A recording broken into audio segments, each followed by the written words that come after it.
ஆண்டவருடைய பரிசுத்த நாமத்திற்கு மகிமை உண்டாகுவதாக. சுவிசேஷ புத்தகங்களிலே மிகவும் மேன்மை தங்கிய ஒரு புத்தகம் இந்த லூக்கா எழுதினதான சுவிசேஷ புத்தகம். இந்த சுவிசேஷ புத்தகத்தில் அதிலும் லூக்கா 13வது அதிகாரம் என்பது மிக மேன்மை உள்ளதான ஒரு வேத பகுதி என்பது வேத பண்டிதர்களால் ஒத்துக்கொள்ளப்படுகின்ற ஒரு மேன்மையான காரியம்.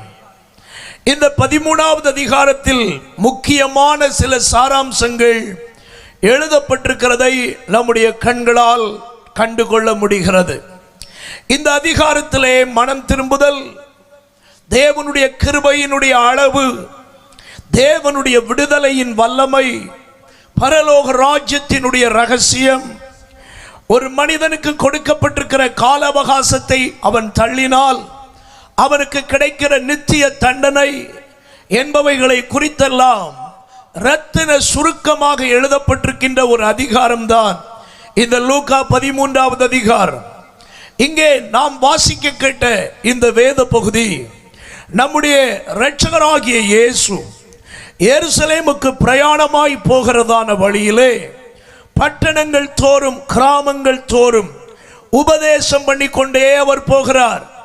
அப்படி உபதேசம் பண்ணி கொண்டு போகும் பொழுது ரட்சிப்பை குறித்தும் பரலோக ராஜ்யத்தை குறித்தும் நித்திய ஜீவனை குறித்தும் அவர் பேசிக்கொண்டே போகிறார். அதிலே ஒரு மனிதன் ஆண்டவரை பார்த்து ஒரு கேள்வி கேட்கிறார். ஆண்டவரே, ரட்சிக்கப்படுகிறவர்கள் சில பேர் தானோ என்று கேட்டான். அந்த கேள்விக்குள் இருக்கின்ற ரகசியம் என்ன? இயேசுவினுடைய போதனையை கேட்ட பொழுது, அவர் சொன்ன சட்ட திட்டங்களை கேட்ட பொழுது அவருடைய உள்ளத்துக்குள்ளே ஒரு பெரிய கேள்வி வருகிறது. இவைகளை எல்லாம் எல்லாரும் எளிதாய் கை கொள்ள மாட்டார்கள், எல்லாரும் எளிதாய் ஏற்றுக்கொள்ள மாட்டார்கள். இதன்படி செய்வதற்கு மனிதன் உடன்பட மாட்டான் என்பதை அவன் சிந்தித்துவிட்டு ஆண்டவரிடத்திலே ரகசியமாய் ஒரு கேள்வியை கேட்கிறான். ஆண்டவரே, ரட்சிக்கப்படுகிறவர்கள் சில பேர் தானோ என்று ஒரு கேள்வி கேட்கிறார். ஆண்டவருடைய சீசர்கள் கூட ஒரு தடவை ஆண்டவர் பேசின பொழுது அவரை பார்த்து கேட்டார்கள், அப்படியானால் யார் ரட்சிக்கப்படக்கூடும் என்று கேட்டார்கள். இயேசுவுடைய உபதேசத்தை கேட்டுக்கொண்டு வந்தவர்கள், இது கடினமான உபதேசம், இதை யார் பின்பற்றக்கூடும் என்று அவரை பார்த்து சொன்னார்கள்.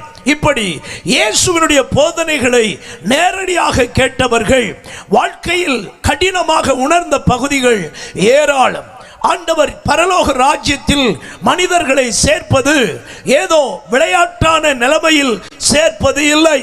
எப்படி வேண்டுமென்றாலும் வாழ்ந்து கொள், எப்படி வேண்டுமென்றாலும் நடந்து கொள், உனக்கு பரலோகத்திலே இடம் தருகிறேன் என்பது கர்த்தருடைய கூற்று அல்ல.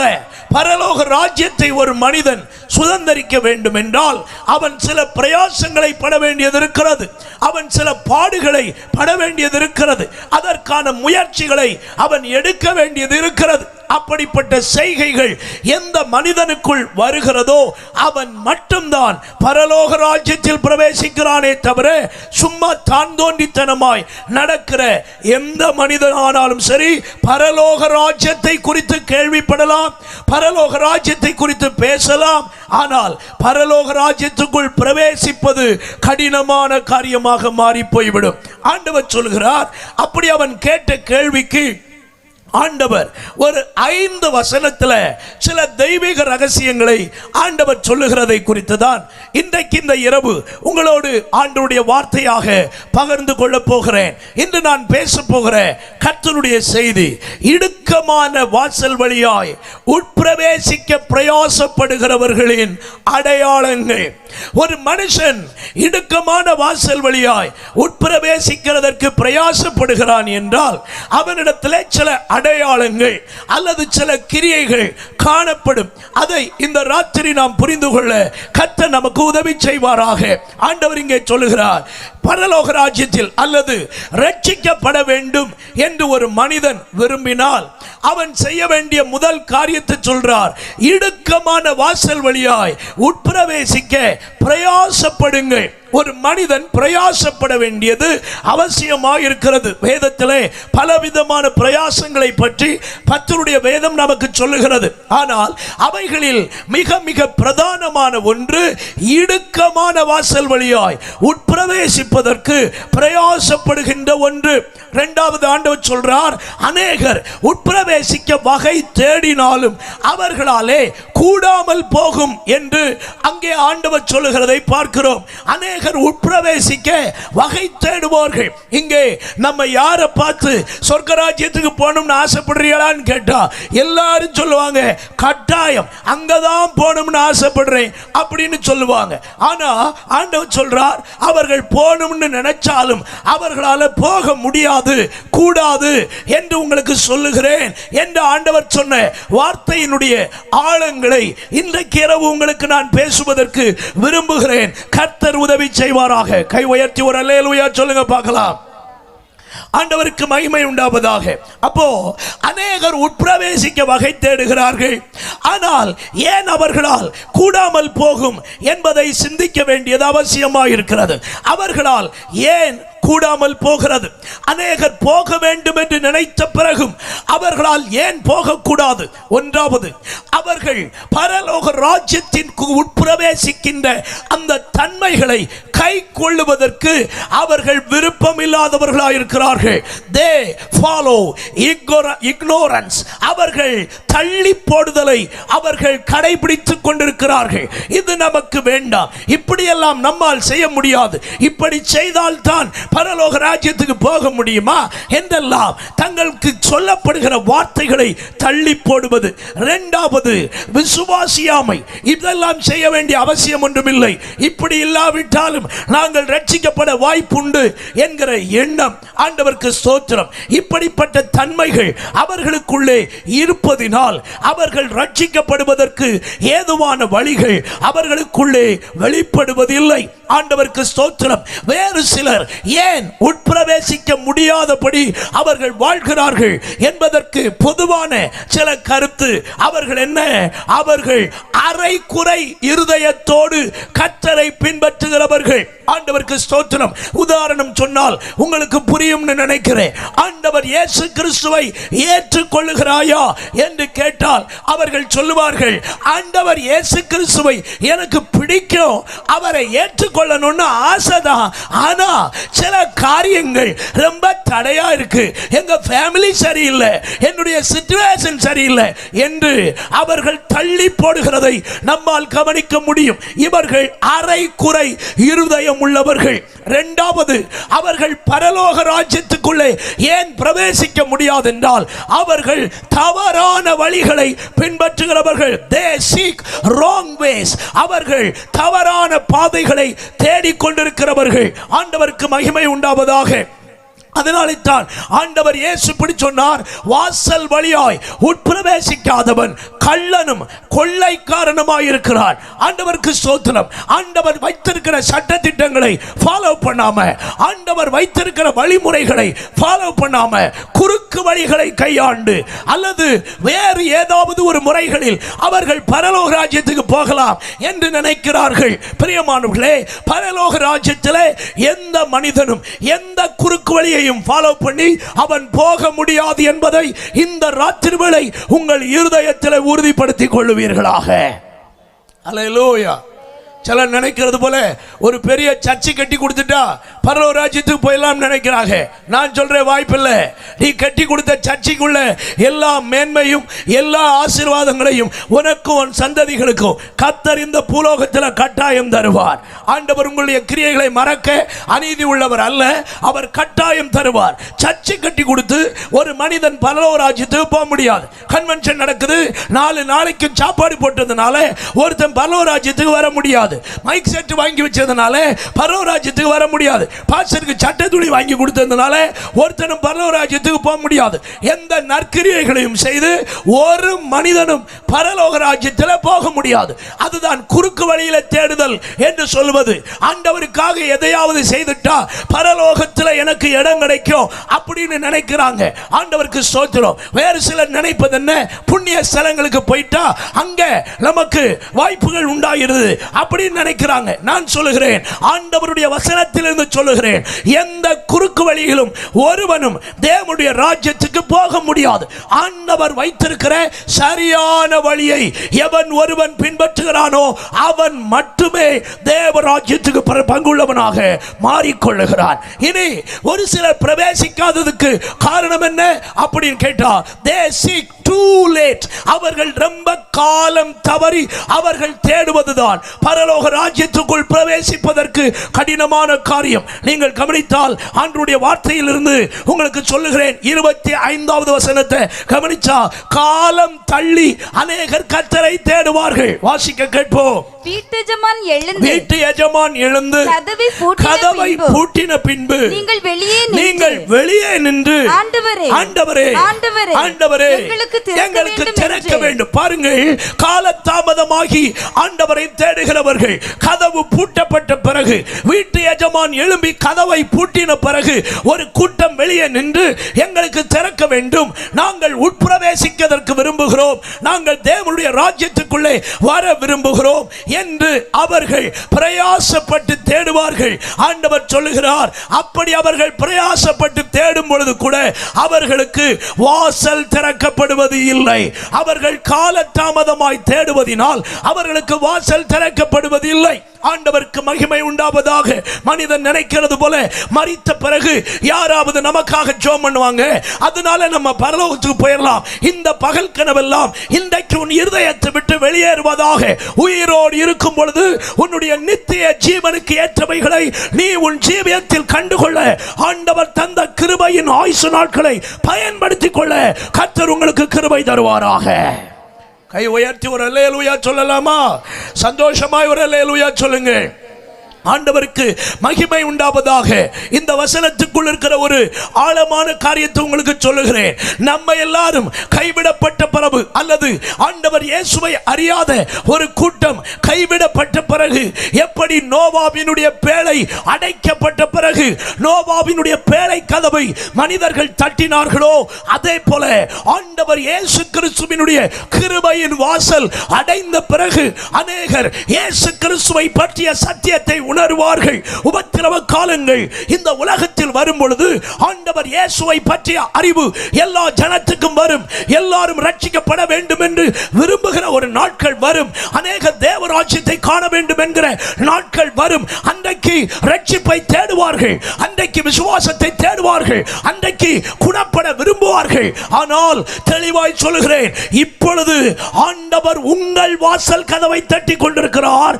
இந்த கிருபையின் காலம் முடியும் பொழுது நீங்கள் அவருடைய கதவை தட்டுவீர்கள். தெளிவுபடுத்திக் கொள்ளுங்கள், உங்கள் வாசல் கதவு தட்டப்படுகிற இந்த காலத்தில் நீங்கள் திறக்காதிருந்தால் நீங்கள் கதவை தட்டக்கூடிய ஒரு நாள் வரும். அன்றைக்கு உங்களுக்கு பரலோகத்தின் கதவு ஒரு நாளும் திறக்கப்படுவது இல்லை. கை உயர்த்தி ஒரு அல்லேலூயா சொல்லுங்கள். ஆகவே உனக்கு கிடைத்த இந்த நாளில் ஆகிலும் அந்த மகிமையான ராஜ்யத்துக்குள்ளே பிரவேசிப்பதற்குள்ளவைகளை தேடிக்கொண்டால் நலமாய் இருக்கும். அப்போ ஒரு மனுஷன் இந்த கிடைக்கப்பட்ட காலத்திலே அந்த இடுக்கமான வாசலுக்குள்ளே பிரவேசிப்பதற்கு பிரயாசப்படுவது எப்படி? ஏன் அநேகர் அப்படி பிரயாசப்பட்டாலும் அவர்கள் அங்கே பிரவேசிக்க முடியாமல் போவதற்கு காரணங்கள் என்ன? ஆண்டவருக்கு ஸ்தோத்திரம். ஆண்டவர் வைத்திருக்கிற சட்டத்தை ஃபாலோ பண்ணுகிறவர்கள் அல்லது முயற்சி செய்து அதை பிடித்துக் கொள்ளுகிறவர்கள் பிரவேசிக்கிறார்கள். அது கஷ்டம் என்று நினைக்கிறவர்கள், அதை வெறுத்துவிட நினைக்கிறவர்கள், அவர்கள் போகணும்னு ஆசைப்பட்டாலும் முடியாது என்பதை வேதத்துக்குள்ளிருந்து உங்களுக்கு காண்பித்துக் கொடுக்கிறேன். இந்த ராத்திரி நாம் யாரும் காம்ப்ரமைஸ் பண்ணி வாழ்கிற வாழ்க்கை இல்லாதவர்களாய் நேர்மையாய் கர்த்தருக்கு முன்பாக வாழ கர்த்தர் நமக்கு இந்த ராத்திரி கிருபை தருவாராக, நம்மை உணர்த்துவாராக. ஆண்டவருக்கு ஸ்தோத்திரம். ஆண்டவர் இடுக்கமான வாசல் வழியாய் பிரவேசியுங்கள் என்று சொல்லிட்டு அது எல்லாத்துக்கும் வழியையும் சொல்லி தந்தார். ஆண்டவர் இயேசு ஒரு விசை சொல்லும் பொழுது யோவான் சுவிசேஷம் 14வது அதிகாரம் அதனுடைய 6வது வசனத்திலே ஆண்டவர் சீசர்கள் கேட்ட கேள்விக்கு அழகாய் ஒரு பதில் சொன்னார். வாசிக்க கேட்போம். அதற்கு இயேசு நானே வழியும் சத்தியமும் ஜீவனுமாய் இருக்கிறேன். என்னை அல்லாமல் ஒருவனும் பிதாவினிடத்திலே வரான். அப்படி என்றால் இயேசு சொல்கிறார், நானே வழியும் சத்தியமும் ஜீவனுமாய் இருக்கிறேன். ஆண்டவர் சொன்னார், நான் தான் வழி. I am the way. அப்படின்னா என்ன? நான் சொன்னது தான் வழி, அல்லது நான் போதித்தது தான் வழி, நான் உங்களுக்கு கற்பித்தது தான் வழி, நான் உங்களுக்கு காண்பித்து கொடுத்த பாதை தான் பாதை என்பதை ஆண்டவர் தெளிவாய் சொல்கிறார். ஆண்டவருக்கு ஸ்தோத்திரம். இந்த உலகத்தில் பார்த்தீங்கன்னா சிலர் வழி தெரியாட்டா ஏதாவது ஒரு சமாளிச்சு விடுவாங்க. அது நீங்க அனுபவிச்சிருந்தா தெரியும். கை உயர்த்தி ஒரு அல்லேலூயா சொல்லுங்க பார்க்கலாம். நல்ல ஒரு அல்லேலூயா சத்தமா சொல்லுங்க. ரைட். உதாரணத்துக்கு சொல்றேன் என்ன? ஆண்டவருக்கு ஸ்தோத்திரம். நம்ம கன்னியாகுமரிக்குள்ள ஒருத்தன் அழகிமண்டம் ஜங்ஷன்ல வந்து நிக்கிறான்னு வச்சுக்கிடுங்க. சரியா? அழகிமண்டம் ஜங்ஷன்ல ஒருத்தன் வந்து நிற்கான். அவனுக்கு திருப்பரப்பு போகணும். எங்க போகணும்? திருப்பரப்பு போகணும். அங்கே நிற்கிற ஒரு ஆளுகிட்ட கேட்குறான், திருப்பரப்புக்கு எப்படி போகணும்? கேட்டவனுக்கும் வழி தெரியாது, சொல்லிக் கொடுக்கிறவனுக்கும் வழி தெரியாது. இப்போ சொல்லி கொடுக்கிறவனுக்கு ஒரு பிரஸ்டீஜ் இஷ்யூ உண்டு. நமக்கு தெரியாதுன்னு சொன்னா திருப்பி இவன் கன்னியாகுமரிக்காரன் கேட்டுட்டா அது வேற நமக்கு மானக்கேடு. ஆக இவன் என்ன தெரியுமா சொல்லுவான்? அவர்கிட்ட சொல்லுவான், நேரே போங்க, ஒரு டி ஜங்ஷன் வரும், அதுல இருந்து ரைட் எடுத்துட்டு அடுத்து ஒரு லெஃப்ட் வரும், அங்கன போய் கேளுங்க, உங்களுக்கு வழியை என்ன செய்து தருவான், சொல்லி தருவான். இப்ப சொல்ல பாருங்க, இவன் சொன்ன ஆலோசனையை கேட்ட உடனே அந்த வண்டிக்காரன் என்ன நினைப்பான்? கரெக்ட், நேர போய் ஒரு டி ஜங்ஷன், அதுல இருந்து ரைட், அப்புறம் ஒரு லெஃப்ட், அங்கன நிக்கிறவன்கிட்ட கேட்கலாம். இப்ப சொல்றேன், அவன் சொன்ன வழியை இவன் ஃபாலோ பண்ணி வரும் பொழுது திருப்பரப்பு மட்டும் வராது, பாக்கி எல்லாம் என்ன செய்யும்? வரும். விளங்கினவர்களுக்காக தோற்றணும். ஊருக்கு போகிற வழியை அறியாதமே சொல்லிக் கொடுக்க முடியாது. வழி தெரியாம இன்னைக்கு நிறைய பேர் என்னென்னமோ வழியெல்லாம் சொல்லி கொடுக்கிறாங்க. இப்படி இருந்தா போலாம். அதுக்கு தான் காலையில் நான் பிரசங்கிக்கும் பொழுது சொன்னேன், குருடனுக்கு வழி காட்டுகிற குருடர்கள். இவனுக்கு வழி தெரியாது. வழி தெரியாதவன் இன்னொருத்தனை வழியில நடத்த முடியாது. ஆண்டவருக்கு ஸ்தோத்திரம். வழி தெரியாதவன் அவனும் போய் பள்ளத்துல தான் விழுவான், இவன் நடத்துகிறவனும் பள்ளத்துல தான் விழுகிறான். இன்றைக்கு இந்த ராத்திரி வேளை நீங்கள் புரிந்து கொள்ள வேண்டும், ஏதோ ஒரு வழியை காட்டி கொடுக்கிறவர் அல்ல என்னுடைய ஆண்டவராகிய இயேசு. அவர் சரியான வழியை ஒவ்வொரு மனிதனுக்கும் காட்டி கொடுக்கிறவராக இருக்கிறார். ஆண்டவர் இயேசு காட்டி கொடுத்த வழியை ஒரு மனிதன் பின்பற்றினால் அவன் நித்திய ஜீவனுக்கு பங்குள்ளவனாய் மாறுகிறவராய் இருக்கிறார். அன்பான தேவ பிள்ளைகளே, ஆண்டவர் அந்த நித்திய ஜீவனை அல்லது ரட்சிப்பை சுதந்தரித்துக் கொள்ள காட்டி கொடுத்த இடுக்கமான வாசல். கவனிக்கணும், இடுக்கமான வாசல் என்பதனுடைய ஒரே ஒரு பொருள் தான் உண்டு. அது என்னன்னா சட்ட திட்டங்கள் உள்ள பாதை. ஆண்டவருக்கு ஸ்தோத்திரம். இடுக்கமான வாசல் என்பதனுடைய பொருள் சட்ட திட்டம் உள்ள பாதை. அப்ப பரலோகத்தை சுதந்தரிக்க அல்லது நித்திய ஜீவனை சுதந்தரிக்க ஆண்டவர் மனிதர்களுக்கு வைத்திருக்கிற சட்ட திட்டங்கள் என்ன? வாசிக்க கேட்போம். முதலாவதாக ஆண்டவருக்கு ஸ்தோத்திரம், மத்தேயு சுவிசேஷம் 9வது அதிகாரம் 13வது வசனமும் மார்க்கு சுவிசேஷம் 2வது அதிகாரம் 17வது வசனத்தையும் வாசிக்க கேட்போம். பலியை அல்ல இரக்கத்தையே விரும்புகிறேன் என்பதின் கருத்து இன்னதென்று போய் கற்றுக்கொள்ளுங்கள். நீதிமான்களை அல்ல பாவிகளையே மனம் திரும்புகிறதற்கு அழைக்க வந்தேன். மார்க்கு சுவிசேஷம் 2வது அதிகாரம் 17வது வசனம். இயேசு அதை கேட்டு பிணியாளிகளுக்கு வைத்தியன் வேண்டியதே அல்லாமல் சுகமுள்ளவர்களுக்கு வேண்டியது அல்ல, நீதிமான்களை அல்ல பாவிகளையே மனம் திரும்புகிறதற்கு அழைக்க வந்தேன். கைகளை உயர்த்தி ஒரு அல்லேலூயா சொல்லுங்க பார்க்கலாம். ஆண்டவருக்கு மகிமை உண்டாவதாக. ஆண்டவர் இயேசு கிறிஸ்து தன்னுடைய பிரசங்கத்திலே அடிக்கடி சொன்ன ஒரு வார்த்தை, மனம் திரும்புங்கள், பரலோக ராஜ்யம் சமீபித்திருக்கிறது என்று ஆண்டவர் பிரசங்கிக்க தொடங்கினார். இன்னும் பல இடங்களிலே ஆண்டவர் பேசும் பொழுது மனம் திரும்புகிறதற்கு அழைக்க வந்தேன், மனம் திரும்புகிறதற்கு அழைக்க வந்தேன் என்று ஆண்டவர் திரும்ப திரும்ப சொல்லுகிற வசனங்களை கர்த்தருடைய வேதத்திலே நம்மாலே அதிகமாக கவனிக்க முடியும். ஒரு மனிதன் இடுக்கமான வாசலுக்குள்ளே பிரவேசிக்கிறான் என்பதனுடைய முதல் அடையாளம். இனி ஒரு சிலர் அந்த வாசலுக்குள்ளே பிரவேசிக்க முடியாததினுடைய ரகசியம் என்ன? ஒன்று, மனம் திரும்புதல் என்கிற சத்தியத்துக்கு கீழ்ப்படுகிறவன் அந்த வாசல் வழியாய் உட்பிரவேசிக்கிறான். அந்த சத்தியத்துக்கு கீழ்ப்படிய மறுக்கிறவன் அந்த வாசல் வழியாய் உட்பிரவேசிப்பது இல்லை. மனம் திரும்புகிறதை ஆண்டவர் எதிர்பார்க்கிறார். இந்த ராத்திரி வேளை நம்முடைய வாழ்க்கையில் இருக்கிற குறைவுகள், குற்றங்கள், பாவங்கள், மீறுதல்கள், இவைகளின் நிமித்தம் நாம் அழிந்து போக வேண்டும் என்று கர்த்தர் விரும்பாமல் நாம் எல்லாரும் மனம் திரும்பி குணப்பட வேண்டும் என்பதை ஆண்டவர் எதிர்பார்க்கிறார். எசேக்கியேலின் தீர்க்கதரிசன புத்தகம் 18வது அதிகாரம் 32, 24 ஆகிய வசனங்களை வாசிக்க கேட்போம். மனம் திரும்புங்கள், மனம் திரும்புங்கள், அப்பொழுது பிழைப்பீர்கள். சாகிறவனுடைய சாவை நான் விரும்புகிறதில்லை என்று கர்த்தராகிய ஆண்டவர் சொல்லுகிறார். 24வது வசனம், நீதிமான் தன் நீதியை விட்டு விலகி அநீதி செய்து துன்மார்க்கர் செய்கிற சகல அருவருப்புகளின் படியும் செய்வானே ஆகில் அவன் பிழைப்பானா? அவன் செய்த அவனுடைய எல்லா நீதிகளும் நினைக்கப்படுவது இல்லை. அவன் செய்த தன் துரோகத்திலேயும் அவன் செய்த தன் பாவத்திலேயும் சாவான். பாருங்கள், கர்த்தருடைய வேதத்தில் நம்ம வாசிக்கிறோம், மனம் திரும்பாமல் ஒரு நீதிமான் அவன் செய்த நீதிகேடுகளுக்குள்ளே கிடப்பான் என்றால் அவன் செய்த முந்தைய கால நீதிகள் அவனை தப்புவிப்பதில்லை. அவன் மனம் திரும்பி குணப்படுவதை ஆண்டவர் விரும்புகிறார். இஸ்ரவேல் என்னும் தமது ஜனத்தை பார்த்து நேரடியாக சொல்லுகிறார், சாகிறவனுடைய சாவை நான் விரும்புகிறது இல்லை, அவன் மனம் திரும்பி குணப்படுவதையே நான் விரும்புகிறேன். 33வது அதிகாரம் 11வது வசனத்தை கூட பாருங்கள். எசேக்கியேல் 33 அதனுடைய 11வது வசனம்.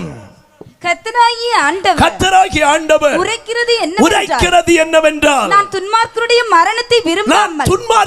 மரணத்தை விரும்பாமல் துன்மார்க்கன் வழியை விட்டு திரும்பி பிழைப்பதையே விரும்புகிறேன் என்று என் ஜீவனை கொண்டு சொல்லுகிறேன்.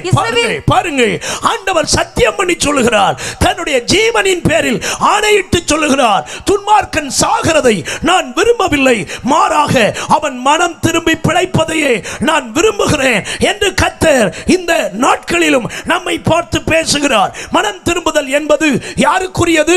வெறுமையாய் பாவிகளுக்கு மாத்திரம் உரியதா? இல்லை, திரும்பவும் ஆணித்தரமாய் சொல்லுகிறேன், மனம் திரும்புதல் என்பது துன்மார்க்கனுக்கு மட்டும் உள்ள செய்தி அல்ல, அது கடைசி கால சபைக்கும் ஏற்றதான செய்தி. மனம் திரும்ப வேண்டியது துன்மார்க்கர்கள் மட்டுமல்ல, தேவனுடைய பிள்ளைகளும் மனம் திரும்ப வேண்டிய இடத்துல மனம் திரும்ப ஆண்டவருடைய வேதம் நமக்கு அறிவுறுத்துகிறது.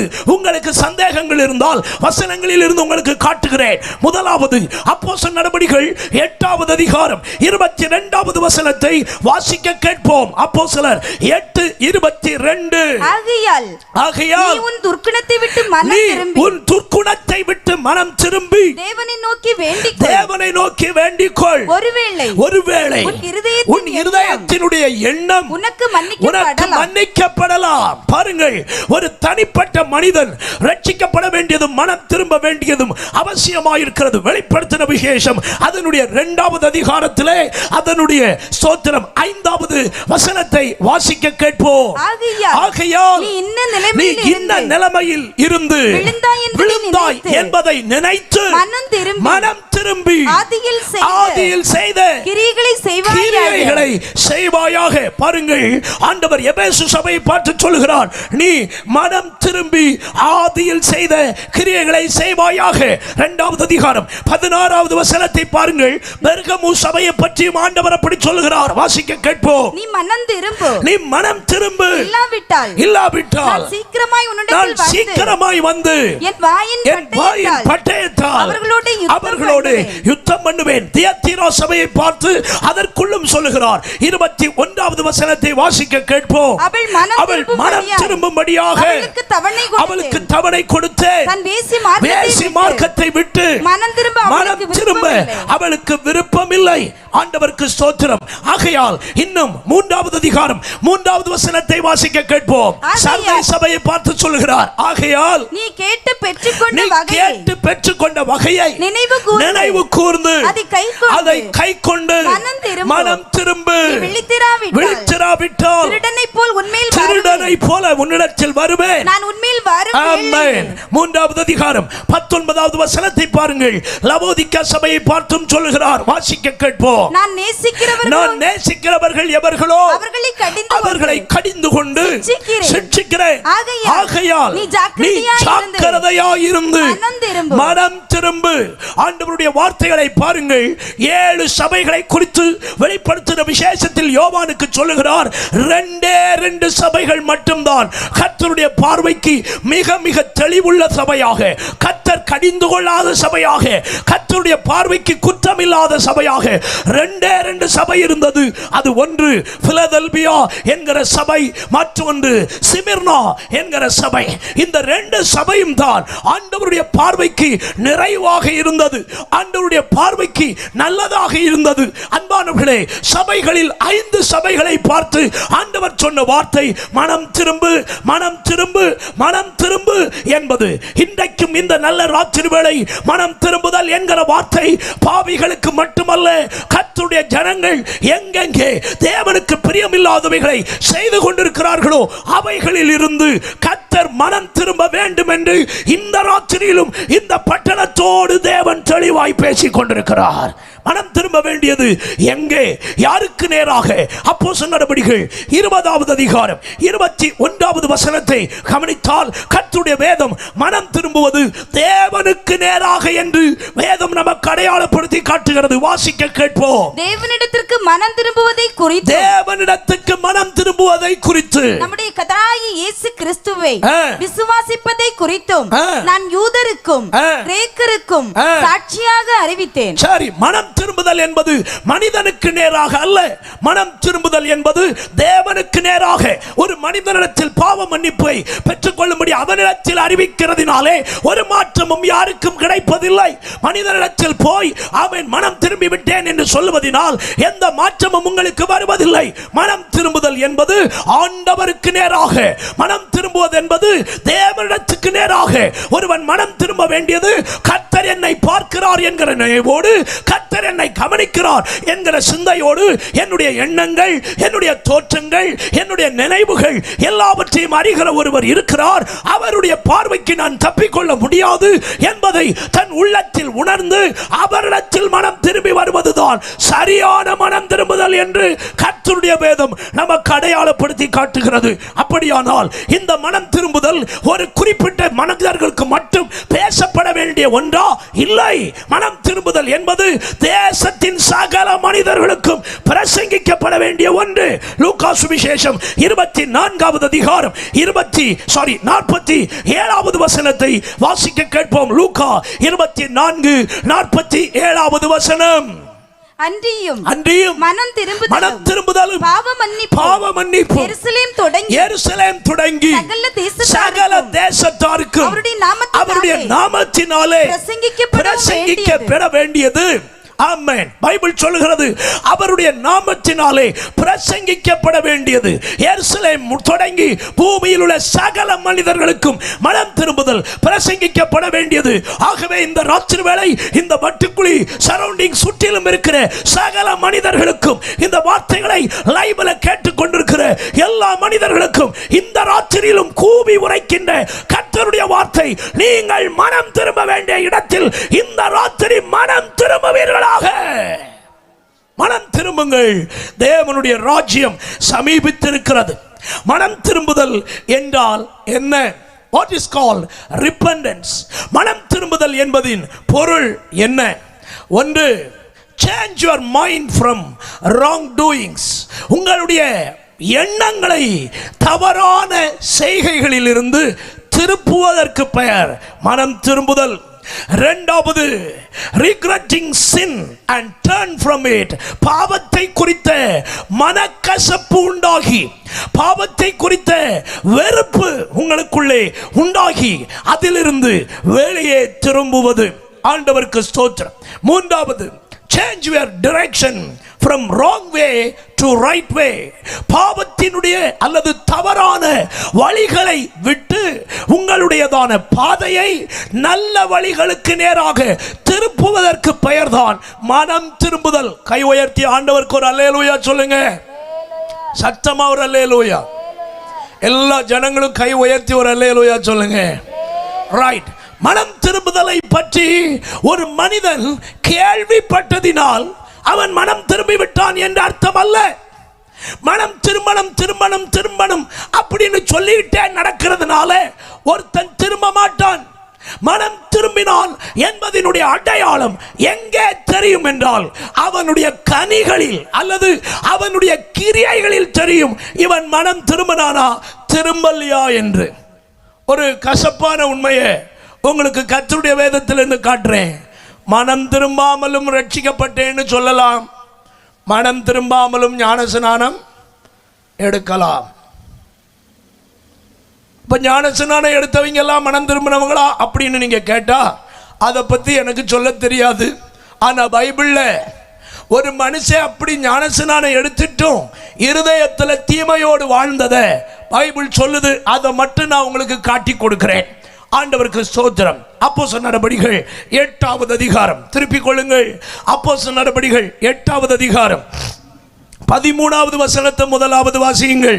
அப்பொழுது சீமோனும் விசுவாசித்து ஞானஸ்நானம் பெற்று பிலிப்பை பற்றிக் கொண்டு அவனால் நடந்த அடையாளங்களையும் அற்புதங்களையும் கண்டு பிரமித்தான். கவனிக்கணும், பிலிப்பு விசுவாசித்து ஞானஸ்நானம் பெற்றார் அப்படின்னு பைபிள் தெளிவா சொல்லுது.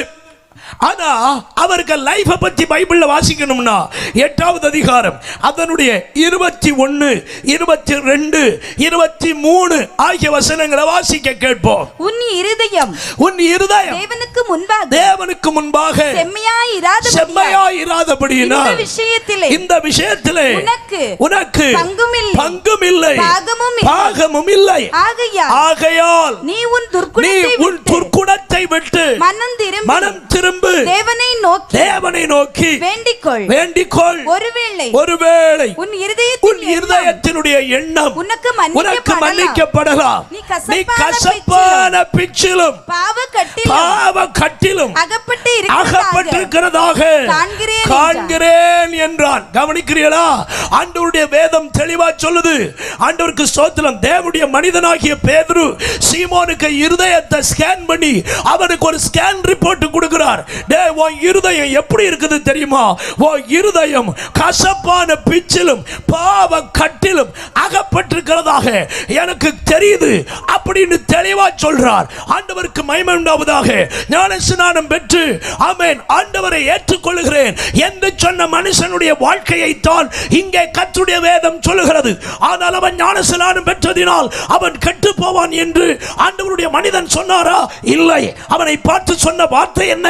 அதைத்தான் நீங்கள் நீங்கள் கவனிக்க வேண்டும். 22வது வசனத்தை ஒரு விசை கூட வாசிக்க கேட்போம். ஆகையால் நீ உன் துர்க்குணத்தை விட்டு மனம் திரும்பி தேவனை நோக்கி வேண்டிக் கொள். ஒரு மனிதன் பிழைக்கிறதற்கு ஒரு வழிதான் இருக்கிறது, அது மனம் திரும்புதல் என்கிற காரியம். ஞானஸ்நானம் எடுத்த பிறகும் சிலர் பாவத்திலிருந்து விடுதலை அடைவதில்லை. ஞானஸ்நானம் எடுத்த பிறகும் தீமைகளிலிருந்து வெளியே வருவதில்லை. ஞானஸ்நானம் எடுத்த பிறகும் கர்த்தருக்கு பிரியமில்லாதவைகளை அவர்கள் வெறுத்து தள்ளுவது இல்லை. ஆண்டவர் இந்த ராத்திரி வேளையிலும் அப்படிப்பட்ட ஒவ்வொருவரோடும் பேசுவது, நாம் அழிவதை அல்ல, நாம் மனம் திரும்பி குணப்படுவதை கர்த்தர் எதிர்பார்க்கிறார். இந்த ராத்திரி நீங்கள் மனம் திரும்ப வேண்டிய இடத்திலே மனம் திரும்ப கர்த்தர் உங்களுக்கு கிருபை தருவாராக. இப்பொழுது ஆண்டவர் எப்படி விரும்புகிறார்? ஒவ்வொரு மனிதனையும் மனம் திரும்ப வேண்டும் என்று சொல்லிதான் இதுவரைக்கும் அவருடைய வருகை தாமதித்துக் கொண்டிருக்கிறது. 2 பேதுரு 3வது அதிகாரம் அதனுடைய 9வது வசனம், கர்த்தர் நமக்கு தருணங்களை தருகிறதினாலே தான் வருகை தாமதித்துக் கொண்டிருக்கிறது. வாசிக்க கேட்போம். தாமதிக்கிறார் என்று சிலர் எண்ணுகிறபடி கர்த்தர் தம்முடைய வாக்குத்தத்தத்தை குறித்து தாமதமாயிராமல் ஒருவரும் கெட்டு போகாமல் எல்லாரும் மனம் திரும்ப வேண்டும் என்று விரும்பி தம்மேல் நீடிய பொறுமை உள்ளவராய் இருக்கிறார். என கண்பான தேவனுடைய பிள்ளைகளே, எத்தனை தீமைகள் நம்முடைய வாழ்க்கையிலே நாம் செய்த பிறகும், எத்தனை தப்பிதங்கள் நாம் செய்த பிறகும், எத்தனை பாவ கிரியைகளை அறிந்து செய்த பிறகும் ஆண்டவர் இன்னும் நம்மை பூலோகத்தில் உயிரோடு வச்சிருக்க காரணம் என்ன? ஆண்டவர் நமக்கு காலங்களை நீட்டித்தர காரணம் என்ன? ஆண்டவர் நமக்கு இன்னும் ஜீவகாலத்தை தந்து இப்படி ஒரு கூட்டத்தை நமக்கு ஏற்படுத்தி தந்து நம்மை உயிரோடு வச்சிருக்கிறதுக்கு காரணம் என்ன? நீ கெட்டு போவதை அவர் விரும்பாமல் நீ மனம் திரும்பி குணப்படுவதை கர்த்தர் எதிர்பார்க்கிறார். இந்த ராத்திரி மனம் திரும்புதலை தள்ளி போட்டால் இடுக்கமான வாசல் வழியாய் நீ பிரவேசிக்கவில்லை, உன்னை நீ வஞ்சிக்கிறாய் என்பதை இந்த ராத்திரி புரிந்து கொண்டு இடுக்கமான வாசல் வழியாய் உட்பிரவேசிக்க இந்த ராத்திரி பிரவேசிக்க பிரயாசப்படு. கர்த்தர் உனக்கு உதவி செய்ய வல்லவராக இருக்கிறார். அல்லேலூயா. கை உயர்த்தி ஒரு அல்லேலூயா சொல்லுங்க. நல்லவர் அல்லேலூயா சொல்லுங்க. என்னைக்கும் கர்த்தர் காலம் தந்து கொண்டிருப்பார் அப்படின்னு நினைக்கிறீங்களா? அதுக்கு தான் லூக்காவில் நம்ம படிச்ச வசனம் ஒருக்கா கூட நினைவு வைக்கணும். 25வது வசனம் 13 25 ஒருக்கா கூட வாசிக்க கேட்போம். வீட்டு எஜமான் எழுந்து கதவை பூட்டின பின்பு, ஆமா, என்னைக்கும் கதவு திறந்திருக்காது. என்னைக்கும் மனம் திரும்பி உள்ள வர்றதுக்கு கதவு திறந்திருக்காது. என்னைக்கும் குணப்பட்டு வர்றதுக்கு கதவு திறந்திருக்காது. 2 காரியம் அன்சர்டைனாய் மனிதனுடைய லைஃப்ல வந்து சேரும். ஒன்று, மனிதனுடைய மரணம். death is uncertain in human being life. மனுஷனுடைய வாழ்க்கையிலே வருகின்றதான மரணம் என்பது அது uncertain. எப்படி வரும் என்று தெரியாது, எப்பொழுது வரும் என்று தெரியாது, எப்பொழுது சம்பவிக்கும் என்று தெரியாது. ஒரு மனுஷன் கட்டாயம் 2 காரியத்துக்கு எப்பொழுதும் ஆயத்தமாய் இருக்க வேண்டும். ஒன்று, ஆண்டவர் இயேசுவின் வருகையை சந்திப்பதற்கு அவன் ஆயத்தமாய் இருக்க வேண்டும். இரண்டாவது, அவன் மரணத்தை சந்தோஷத்தோடு சந்திப்பதற்கு அவன் ஆயத்தமுள்ளவனாய் இருக்க வேண்டும். இந்த ராத்திரி வேளை மரணம் என்ன சந்திச்சா சந்தோஷமாய் நான் மரிப்பதற்கு ஆயத்தமா இருக்கிறேன் சொல்ற தைரியம் உள்ளவங்க ஒரு அல்லேலூயா சொல்லுங்க பார்க்கலாம்.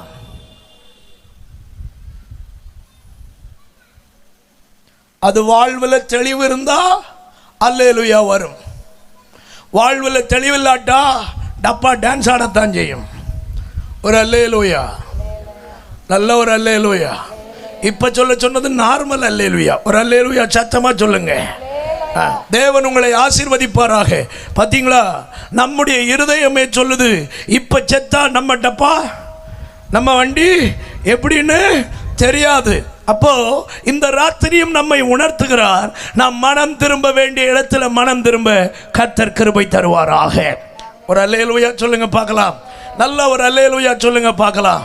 சத்தமா ஒரு அல்லேலூயா சொல்லுங்க பார்க்கலாம். ஆமென். நம்ம எதையுமே காம்ப்ரமைஸ் பண்ணக்கூடாது. இந்த சின்ன தப்பு தானே, இந்த சின்ன காரியம் தானே, இந்த சின்ன விஷயம் தானே அப்படின்னு நினைக்க கூடாது. ஒருவேளை நம்முடைய வாழ்க்கையில பெரிய பெரிய பாவங்கள் இல்லாமையா இருக்கலாம். சின்ன தப்பிதங்கள் நம்முடைய வாழ்க்கையை அழிச்சு போடுன்றதை மறந்துடக்கூடாது. நம்ம ஊர்ல சொல்லுவாங்கல்ல, 5 பைசா திருடுகிறவனும் திருடன் தான், 5 கோடி திருடுகிறவனும் சொல்லுங்க. திருட நல்லா சொன்னாங்க. 5 பைசா திருடுறவனுக்கு பேர் என்னது? திருடன். 5 கோடி திருடுறவனுக்கு பேரும் திருடன். கப்பல் தண்ணியில முங்கிறதுக்கு 5 கிலோமீட்டர் நீளத்தில் ஓட்டணும் வேண்டாம் இல்லையா? கப்பல் தண்ணியில முங்க 5 கிலோமீட்டர் நீளத்தில் ஓட்ட ஒன்றும் வேண்டாம். அதுக்கு ஒரு சின்ன துவாரம் இருந்தா போதும். கொஞ்சம் கொஞ்சமா தண்ணி உள்ள ஏறி எதிர்பார்க்காத நேரத்தில் அது அழிஞ்சிடும் இல்லையா? இது போலதான் மனிதனுடைய வாழ்க்கையில நம்ம பெரிது அப்படின்னு இல்லாம சீரியஸா எடுக்காத சின்ன சின்ன விஷயங்களாக்கும் நிறைய நேரம் மனிதனை அழித்து போடும். ஆகவே எனக்கு அன்பான கர்த்தருடைய பிள்ளைகளே, நம்மை சிந்தித்துக் கொள்ள இந்த ராத்திரி வேளை கர்த்தர் நமக்கு கிருபை தருவாராக. ஆண்டவர் நமக்கு தருணங்களை தான் தருகிறார். வேதத்தில் நீங்க பார்த்தால் வெளிப்படுத்தல் 3வது வசனத்தில் ஒரு ஸ்திரீ, 3வது அதிகாரத்தில் ஒரு ஸ்திரீ, அவள் வேசித்தனம் பண்ணுகிறவள். ஆனால் கர்த்தரை பாருங்கள், அவளை நியாயம் தீர்த்து அவளை கொல்லணும்னு நினைக்கல, முதல்ல அவளுக்கு தருணம் கொடுக்கிறார். வாசிக்க கேட்போம். 2வது அதிகாரம் அதனுடைய 20வது வசனத்தையும் 21வது வசனத்தையும் வாசிக்க கேட்போம்.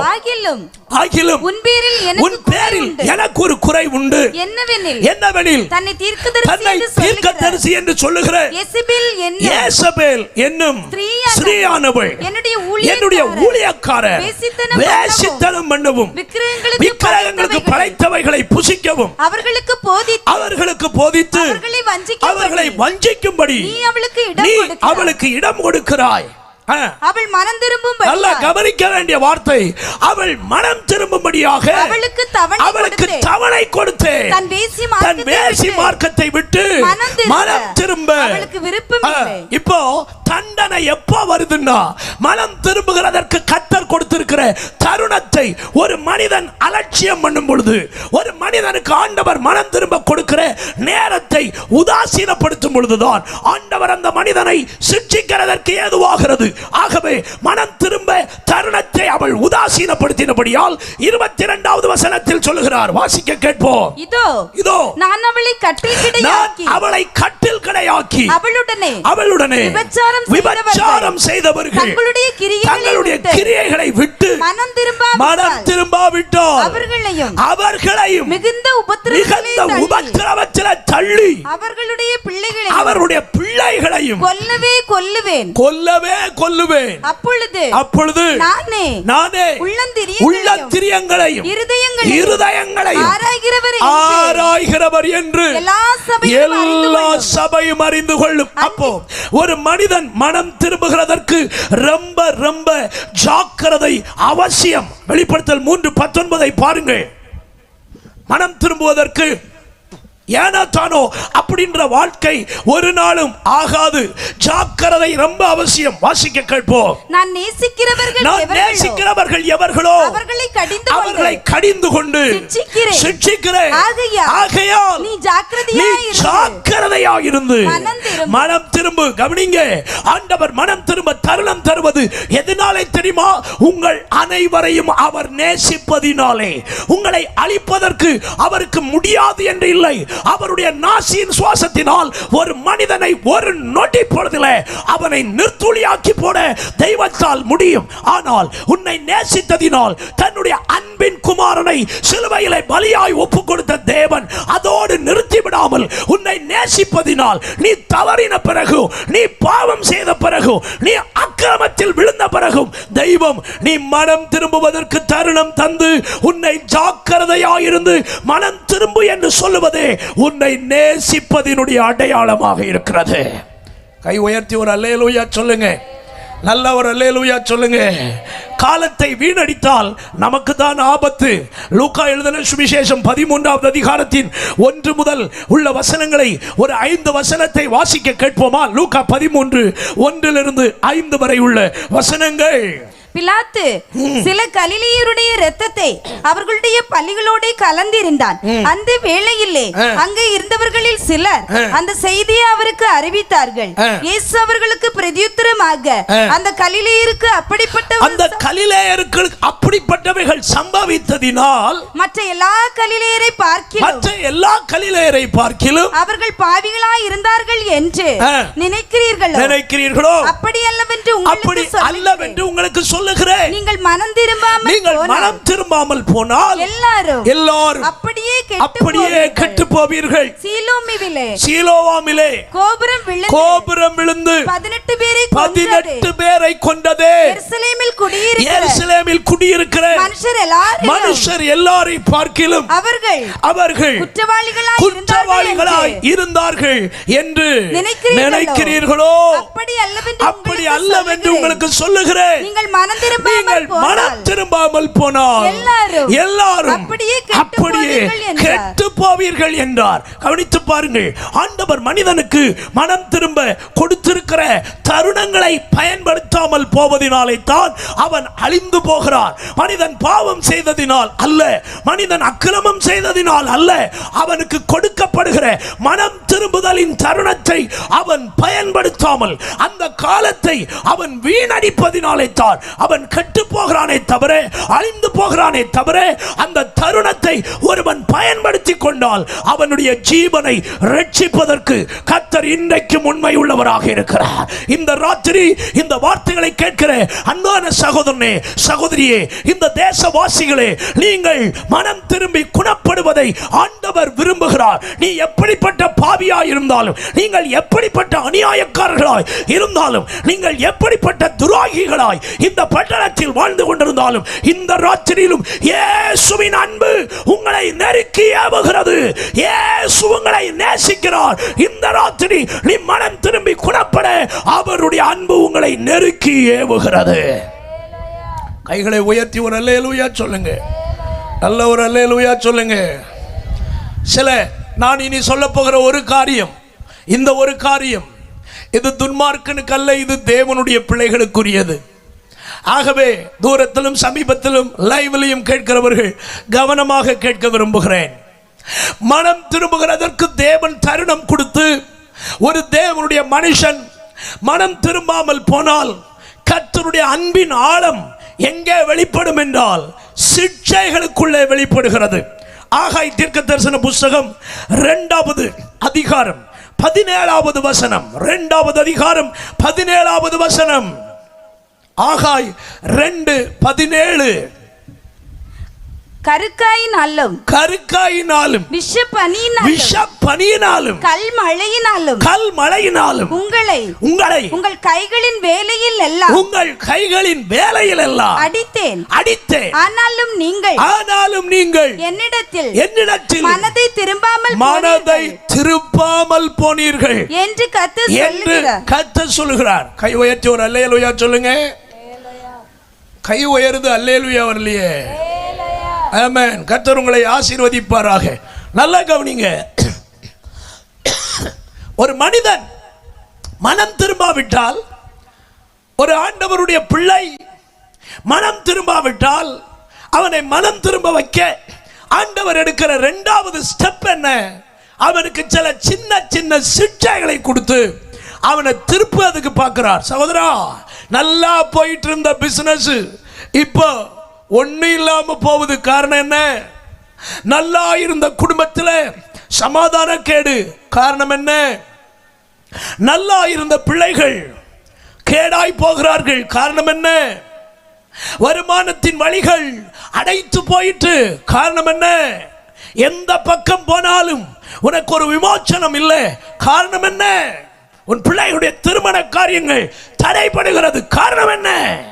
பிள்ளைகளுக்கு சம்பவிக்க வேண்டிய நன்மைகள் சம்பவிக்க மாட்டேங்குது. காரணம் என்ன?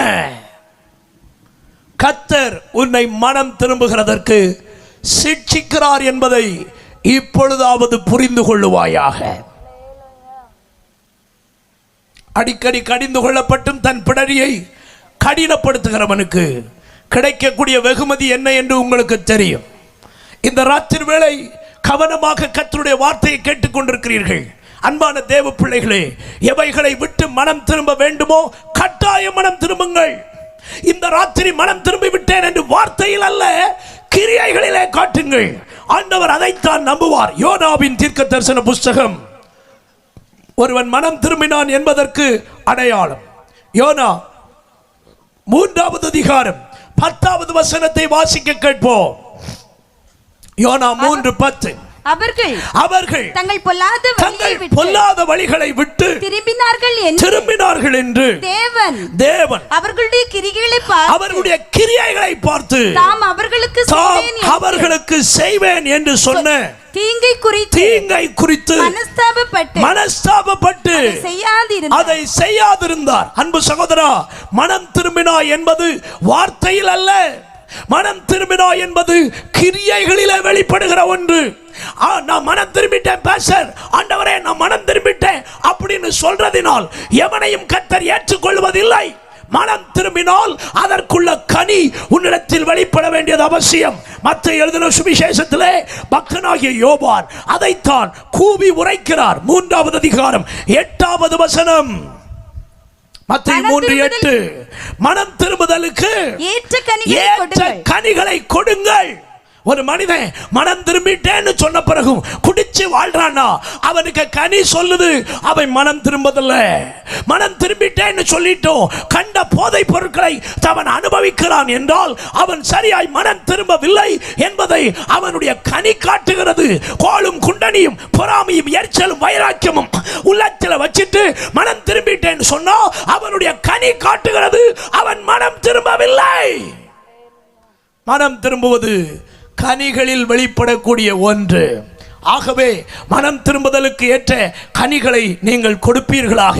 மனம் திரும்புவதினால் பரலோகம் மிகுந்த சந்தோஷத்தை உங்களுக்குள்ளே கொண்டு வருகிறது, பரலோகமும் சந்தோஷப்படுகிறது. லூக்கா 15வது அதிகாரம் 7வது வசனத்தை பார்த்தால் ஒரு மனிதன் பரலோகத்தை சந்தோஷப்படுத்துவது அவன் மனம் திரும்புவதினாலே. ஆயிரக்கணக்காய் லட்சக்கணக்காய் காணிக்கை கொடுப்பதினால் பரலோகம் சந்தோஷப்படுவதில்லை. பெரிய பெரிய மாளிகை மாட மாளிகைகளை விலை உயர்ந்த கார்களை ஒருவன் வாங்கிக் கொள்வதினால் பரலோகம் சந்தோஷப்படுவதில்லை. பரலோகம் சந்தோஷப்படுவது ஒரு மனிதன் மனம் திரும்புவதினால். வாசிக்க கேட்போம். அதுபோல மனம் திரும்ப அவசியமில்லாத 99 நீதிமான்களை குறித்து சந்தோஷம் உண்டாகிறதை பார்க்கிலும் மனம் திரும்புகிற ஒரே ஒரு பாவியின் நிமித்தம் பரலோகத்திலே மிகுந்த சந்தோஷம் உண்டாயிருக்கிறது. எனக்கு அன்பானவர்களே, மனம் திரும்புவதுதான் பாவ நிவர்த்திக்கு முதல் ஏது. மனம் திரும்பாமல் பாவ மன்னிப்பு உண்டாகாது. அப்போஸ்தலர் 3வது அதிகாரம் 20வது வசனம். மனம் திரும்பிதான் ஒரு மனுஷன் பாவ மன்னிப்பு கேட்க வேண்டும். மனம் திரும்பாமல் பாவ மன்னிப்பு கேட்பதில் பிரயோஜனம் இல்லை. மனம் திரும்பிதான் பாவ மன்னிப்பு பெற்றுக் கொள்ள வேண்டும். அப்போஸ்தலர் 3:20 வாசிக்க கேட்போம். உங்கள் பாவங்கள் நிவர்த்தி செய்யப்படும் பொருட்டு நீங்கள் மனம் திரும்பி குணப்படுங்கள். ஆண்டவருக்கு ஸ்தோத்திரம். பாவங்கள் நிவர்த்தி செய்யப்பட மனம் திரும்பி குணப்படுங்கள். இதுதான் மனிதனுடைய ஜீவனுக்கு ஏதுவாக மாறுகிறது. அப்போஸ்தலர் 11:18 வாசிக்க கேட்போம். அப்போஸ்தலர் 11:18. இவைகளை அவர்கள் கேட்ட பொழுது அமர்ந்திருந்து அப்படியானால் ஜீவனுக்கு ஏதுவான மனம் திரும்புதலை தேவன் புறஜாதியாருக்கு அருளி செய்தார் என்று சொல்லி தேவனை மகிமைப்படுத்தினார்கள். அப்போ ஜீவனுக்கு ஏதுவான மனம் திரும்புதலை ஆண்டவர் இன்றைக்கும் ஒவ்வொருவனுக்கும் அருளுகிறவராயிருக்கிறார். இதுல கொஞ்சம் வரட்டு கௌரவம் உள்ளவங்க உண்டு. அவங்க சொல்லுவாங்க, நீங்க சொல்லுதெல்லாம் கேட்க முடியாதியா, ஆண்டவர் என்கிட்ட டைரக்டா சொல்லட்டும், இதை விடுன்னு ஆண்டவர் சொல்லட்டும், நான் விடுறேன். இதுல இருந்து வெளியே வாண்டு ஆண்டவர் என்ன பார்த்து சொல்லட்டும், நான் விடுறேன். ஐயோ தெளிவா சொல்றேன், ஆண்டவர் உன்னை பார்த்து சொல்ல போறதும் இல்லை, நீ விட போறதும் இல்லை, நீ தேவராஜ்யத்துக்கு வர போறதும் இல்லை. காரணம் என்ன தெரியுமா? அதற்கு தான் அவருடைய பிரதிநிதிகளை, அவருடைய ஊழியக்காரர்களை இந்த உலகத்தில் வச்சிருக்கிறார். அவர்கள் சொல்லுகிறதை கேட்டு ஒரு மனுஷன் மனம் திரும்பினா மனம் திரும்பட்டும் என்பது பரலோகத்தினுடைய நியமம். வாசிக்க கேட்போம். லூக்கா 16வது அதிகாரம் 27 முதல் 31 வரை உள்ள வசனத்திலே ஐஸ்வர்யவான் லாசருடைய உவமையில் ஆண்டவர் சொல்லுகிற காரியத்தை கொஞ்சம் கவனம் செலுத்தி கேளுங்கள். அப்பொழுது அவன் அப்படியானால் தகப்பனே, எனக்கு 5 பேர் சகோதரர் உண்டு. சரி, நேரம் நமக்கு வேகமாய் ஓடி போயிட்டு இந்த வசனங்களை நீங்க வீட்டில் போய் கவனமாய் படித்துக் கொள்ளுங்கள். அங்கே மோசேயை போன்று ஆண்டவர் சொல்றார், சாரி, பாதாளத்தில் இருந்து ஐஸ்வர்யவான் கேட்கிறான், லாசருவை அனுப்பும். மரித்தோர் இடத்திலிருந்து ஒருவன் போய் அவர்களுக்கு சொன்னால் அவர்கள் மனம் திரும்புவார்கள். இங்கே அவர்கள் வரக்கூடாது. ஆண்டவர் சொல்றார், மோசேயை போன்றதான தீர்க்கதரிசிகள் எல்லாம் அவர்களுக்கு பூலோகத்தில் இருக்கிறார்கள். அவர்கள் சொல்லி கேட்டா அவன் கேட்கட்டும், மனம் திரும்பட்டும் என்று ஆண்டவர் சொன்ன வசனத்தை நினைவு கூர்ந்து கொள்ளுங்கள். ஆண்டவருக்கு மகிமை உண்டாவதாக.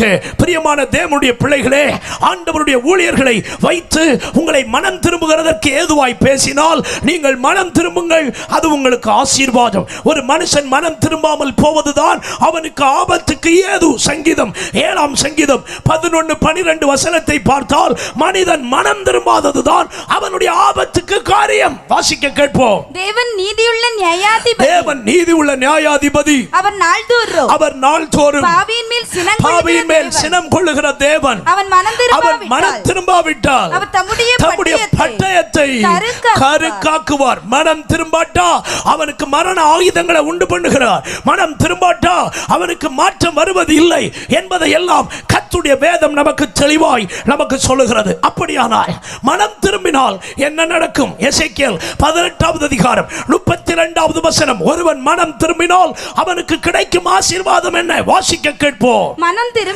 திரும்புங்கள், அப்பொழுது பிழைப்பீர்கள். சாகிறவனுடைய சாவை நான் விரும்புகிறதில்லை. அவனுடைய பிள்ளைகளை மனம் திரும்பினால் அந்த மனிதன் பிழைப்பான் என்று கர்த்தர் சொல்கிறார். ஏசாயா 19:22 பாருங்கள். உங்கள் ஜெபங்கள் கேட்கப்பட்டு உங்களுக்கு நன்மை உண்டாகுவது ஆமென் உங்கள் மனம் திரும்புவதினால். வாசிக்க கேட்போம். ஏசாயா 19:22. கர்த்தர் எகிப்தியரை வாதையினால் அடிப்பார், அடித்து குணமாக்குவார். அவர்கள் கர்த்தரிடத்தில் மனம் திரும்புவார்கள், அப்பொழுது அவர்கள் விண்ணப்பத்தை கேட்டு. பாருங்கள், மனம் திரும்பும் பொழுது கர்த்தர் அவர்களுடைய விண்ணப்பங்களை கேட்கிறார். மனம் திரும்பாமல் எத்தனை 100 ஜெபம் நீ பண்ணியும் அந்த ஜெபத்துக்கு பதில் வராதுன்னு திரும்ப சொல்றேன். மனம் திரும்ப வேண்டிய இடத்துல மனம் திரும்பி கர்த்தரை நோக்கி கூப்பிடு. உன் விண்ணப்பங்களுக்கு கர்த்தர் பதில் தருகிறவராய் இருக்கிறார். 3வது, மனம் திரும்பினால் ரட்சிக்கப்படுவதற்கு ஏதுவாவீர்கள். ஏசாயா 30வது அதிகாரம் 15வது வசனம். ஏசாயா 30:15. நீங்கள் மனம் திரும்பி அமர்ந்திருந்தால் ரட்சிக்கப்படுவீர்கள். மனம் திரும்பி அமர்ந்திருந்தால் ரட்சிக்கப்படுவீர்கள். அமெரிக்கையும் நம்பிக்கையுமே உங்கள் பலனாய் இருக்கும் என்று இஸ்ரவேலின் பரிசுத்தராய் இருக்கிற கர்த்தராகிய தேவன் சொல்லுகிறார். நீங்களோ அப்படி செய்ய மனதாய் இராமல் அப்படி அல்ல, குதிரைகளின் மேல் ஏறி ஓடி போவோம் என்கிறீர்கள். பாருங்கள், ஆண்டவர் சொல்றதுக்கு கீழ்ப்படியாமல் இருப்பதை குட்டி அங்கே சொல்லுகிறார். இனி யோபுவின் புத்தகம் 22-23 வாசிக்கும் பொழுது அங்கே யோபுவின் புத்தகம் நமக்கு சொல்லுகிறது, மனம் திரும்பினால் கர்த்தர் நம்மை திரும்ப கட்டுவார். வாசிக்க கேட்போம். நீர் சர்வ வல்லவரிடத்தில் மனம் திரும்பினால் திரும்ப கட்டப்படுவீர். அக்கிரமத்தை உமது கூடாரத்தை விட்டு தூரமாக்குவீர். யோபு 22-23 கர்த்தருடைய வார்த்தை நமக்கு விதமாக சொல்லுகிறது. திரும்ப கட்டப்படுவோம். கை உயர்த்தி ஒரு அல்லேலூயா சொல்லுங்கள். இடிக்கப்பட்ட அனுபவத்திலே வாழ்க்கை இருக்கிறதா? எல்லாம் நஷ்டப்பட்ட அனுபவத்தோடு வாழ்கிறீர்களா? எங்கே மனம் திரும்ப வேண்டும் என்பதை இந்த ராத்திரி ஒரு கணம் சிந்தித்து மனம் திரும்பிக் கொள்ளுங்கள். உங்கள் குடும்பங்களை திரும்ப கட்டுவதற்கு கர்த்தர் உண்மை உள்ளவராய் இருக்கிறார். மனம் திரும்புவர்களின் அடையாளம் என்ன?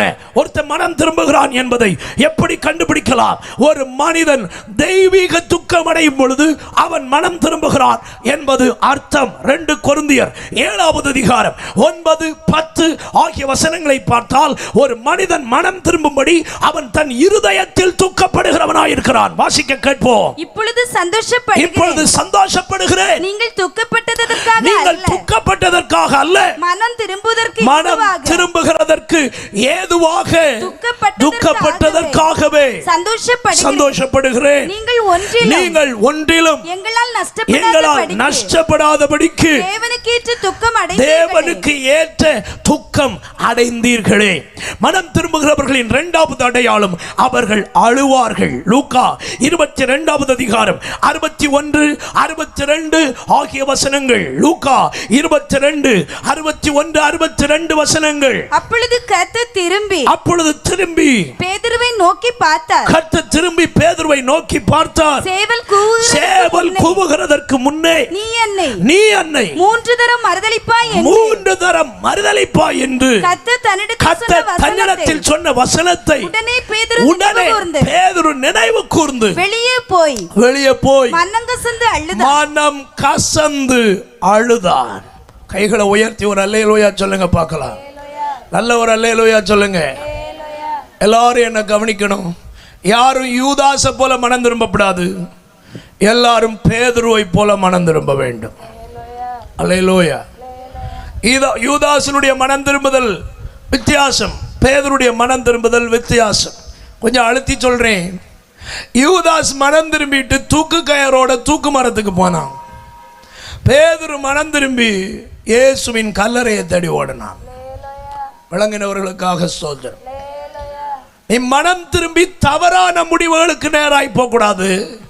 நீ மனம் திரும்பி கர்த்தருக்கு நேராக ஓடி வர வேண்டும். கைகளை உயர்த்தி ஒரு அல்லேலூயா, நல்ல ஒரு அல்லேலூயா. அப்படியானால் ஒரு மனிதன் இடுக்கமான வாசல் வழியாய் உட்பிரவேசிக்கிறான் என்பதின் முதல் அடையாளம் அவன் வாழ்க்கையின் பகுதிகளில் வருகிற மனம் திரும்புதல். வேறு ஒரு சில நன்மைகளை கூட ரத்தின சுருக்கமாய் சீக்கிரமா சொல்லி வார்த்தைகளை நிறைவு செய்கிறேன். இரண்டாவது, ஒரு மனுஷன் இடுக்கமான வாசல் வழியாய் உட்பிரவேசிக்கிறான் என்பதனுடைய அடையாளம், ரட்சிக்கப்படுகிறான் என்பதனுடைய அடையாளம். மார்க்கு சுவிசேஷம் 16வது அதிகாரம் 16வது வசனம். மார்க்கு சுவிசேஷம் 16வது அதிகாரம் 16வது வசனம். விசுவாசம் உள்ளவனாகி ஞானஸ்நானம் பெற்றவன் ரட்சிக்கப்படுவான். விசுவாசியாதவனோ ஆக்கினைக்கு உள்ளாக தீர்க்கப்படுவான். கர்த்தருடைய வார்த்தை தெளிவுபடுத்துகிறது. விசுவாசம் உள்ளவனாகி ஞானஸ்நானம் பெற்றவன் ரட்சிக்கப்படுவான். அப்போ ரட்சிக்கப்படுகிறவர்கள் சில பேர் தானோ அப்படின்னு கேட்ட கேள்விக்கு இடுக்கமான வாசல் வழியாய் உட்பிரவேசியுங்கள் என்று ஆண்டவர் சொன்னாரே. உட்பிரவேசிக்க வேண்டிய இரண்டாவது பகுதி, ஒரு மனிதன் ஞானஸ்நான சத்தியத்தின் வழியாக உட்பிரவேசிக்க வேண்டியது அவசியமாயிருக்கிறது. ஞானஸ்நானத்துக்கு கீழ்ப்படியாவிட்டால் அது பிரசங்கிக்கிற எங்களுக்கு கேடு இல்லை, கீழ்ப்படியாதவனுக்கு கேடு. லூக்கா சுவிசேஷம் 7வது அதிகாரம் 29, 30 ஆகிய வசனங்களை வாசிக்க கேட்போம். லூக்கா 7, 29, 30. யோவானுடைய உபதேசத்தை கேட்ட ஆயக்காரர் முதலான சகல ஜனங்களும் அவனாலே ஞானஸ்நானம் பெற்று தேவன் நீதிபரர் என்று அறிக்கையிட்டார்கள். பரிசேயரோ நியாயசாஸ்திரிகளுமோ அவனாலே ஞானஸ்நானம் பெறாமல் தங்களுக்கு கேடு உண்டாக தேவனுடைய ஆலோசனையை தள்ளிவிட்டார்கள். இந்த இடத்துல ரெண்டு வார்த்தையை நான் நினைவுபடுத்துகிறேன். ஞானஸ்நானம் என்பது ஜபாயேசுதாஸ் வைத்திருக்கிற சட்டம் அல்ல, இங்க இருக்கிற பரிசுத்தவான்கள் வைத்திருக்கிற சட்டம் அல்ல, இந்த உலகத்தில் தோன்றின மத தலைவர்கள் வைத்த சட்டம் அல்ல. ஞானஸ்நானம் என்பது பெந்தகோஸ்தே சட்டம் அல்ல. ஞானஸ்நானம் என்பது பாரம்பரிய சட்டங்கள் அல்ல. ஞானஸ்நானம் என்பது தேவனுடைய ஆலோசனை. ஒரு மனிதன் ஞானஸ்நானத்தை தள்ளுறானா அவன் தேவனுடைய ஆலோசனையை தள்ளுகிறான் என்று அர்த்தம். அவன் தள்ளினால் அவனுக்கு நடக்கக்கூடியது என்ன அங்கே சொல்லுது, அவனுக்கு கேடு உண்டாகிறதா. உங்கள் ஆத்துமாக்களை ஏன் கெடுத்துக் கொள்ள வேண்டும்? உங்கள் ஆத்துமாக்களுக்கு ஏன் தீமையை உண்டாக்குகிறீர்கள்? ஏன் நித்திய ஜீவனுக்கு அபாத்திரர்களாய் உங்களை தீர்த்துக் கொள்ளுகிறீர்கள்? இந்த ராத்திரி ஞானஸ்நான சத்தியத்துக்கு கீழ்ப்படியாத அத்தனை பேரும் ஞானஸ்நானத்துக்கு கீழ்ப்படிய வேண்டும் என்று பரிசுத்த ஆவியானவர் உங்களை உணர்த்துகிறார். இப்படி சொன்னா புரியும்னு நினைக்கி, ஆத்துல குளத்துல எல்லாம் குளிச்சு பழக்கம் உள்ளவங்க ஒரு அல்லேலூயா சொல்லுங்க. இப்போ உள்ள ஜெனரேஷனுக்கு பழக்கம் இருக்காது எனக்கு தெரியும். பழக்கம் உள்ளவங்க எல்லாம் கை உயர்த்தி ஒரு அல்லேலூயா சொல்லுங்க. ஒரு அரை மணி நேரம் குளிச்சா எத்தனை தடவை முங்குவோம்? எப்படியும் ஒரு 50 தடவையாவது முங்க மாட்டோமா அரை மணி நேரம் குளிச்சா? இல்லையா? யாரும் குளிப்பாட்டி விடாம நம்ம குளிக்கும் போது எத்தனை தடவை முங்குறோம்? 50 தடவை. நம்மளை ஒருக்கா முக்கி விடறதுக்கு ஆள் ரெடியா இருக்கு. புரியவைகளுக்காக புரிஞ்சா போறோம், இல்லாட்டா புரியாண்டாம். நம்ம ஒரு தடவை குளிக்கும் போது 50 தடவை முங்குவோம். அதுக்கு ஒரு குழப்பமும் இல்லை. மனசு அதுக்கெல்லாம் என்ன செய்யுது? இடம் கொடுக்குது, ஒத்தும் வருது இல்லையா? ஆனா ஒரே ஒருக்கா முங்கி எழும்பதுக்கு நமக்கு இருதயம் இடம் கொடுக்கல. இதுல இருந்து விலகிடணும். பேய் எத்தனை தூரம் உன்னை கண்ணிங்கா உன்னை நரகத்துக்கு கொண்டு போக பிரயாசப்படுறான்றத புத்தி உண்டுன்னா இப்பமாவது உன் மூளையில சிந்திச்சிக்கா. புத்தி உள்ளவங்க ஒரு அல்லேலூயா சொல்லுங்க. நிறைய பேருக்கு கை காடையில் புத்தி இல்லை போல. கையை உயர்த்தி ஒரு அல்லேலூயா சொல்லுங்க. நான் சொன்னதை ஒருக்கா கூட சொல்றேன். அதுக்கும் செவியில் ஏறாட்டா வீட்டுக்கு போன பிறகு லைவை ரிவைண்ட் பண்ணி போட்டு மெனக்கட்டு கேட்டுக்கிடுங்க. ஒரு அல்லேலூயா சொல்லுங்க பார்க்கலாம். 50 தடவை எத்தனை முங்கணும்னாலும் இருதயம் இடம் கொடுக்குது. ஆனா ஆண்டவர் இயேசு கிறிஸ்துவை ஏற்றுக்கொண்டேன்னு சொல்லி ஒரு தடவை முங்கி எழும்பதுக்கு நமக்கு இருதயம் இடம் கொடுக்கலன்னா அந்த உடன்படிக்கை எத்தனை பயங்கரமானதுன்றதை இப்பமாவது சிந்திக்கிறதற்கு முடிந்தவர்கள் சிந்தித்துக் கொள்ளுங்கள். அல்லேலூயா. இந்த ராத்திரியிலும் தெளிவா சொல்றேன், ஆண்டவரே விசுவாசம் உள்ளவனாகி ஞானஸ்நானம் பெற்றவன் ரட்சிக்கப்படுவான், இல்லாதவன் ஆக்கினைக்குள்ளாக தீர்க்கப்படுவான்னு ஆண்டவர் சொன்ன பிறகு எந்த கொம்பன் சொன்னாலும் சரி நீ நித்திய ராஜ்யத்துக்கு வர மாட்டேன்றத இங்க எழுதி உனக்கு சைன் போட்டு தாரேன். அதே மாதிரி இன்னொன்னையும் சொல்றேன், ஞானஸ்நானத்துக்கு பிறகு விசுவாசம்னு பைபிள்ல எங்கேயும் இல்லை. ஞானஸ்நானம் எடுத்த பிறகு விசுவாசம்னு பைபிள்ல எங்கேயாவது வசனம் கொண்டு வா. பைபிள் சொல்லுது விசுவாசம் உள்ளவனாகி ஞானஸ்நானம் பெற்றவன். ஞானஸ்நானத்துக்கு முன்னாலதான் விசுவாசம். என்ன விசுவாசம்?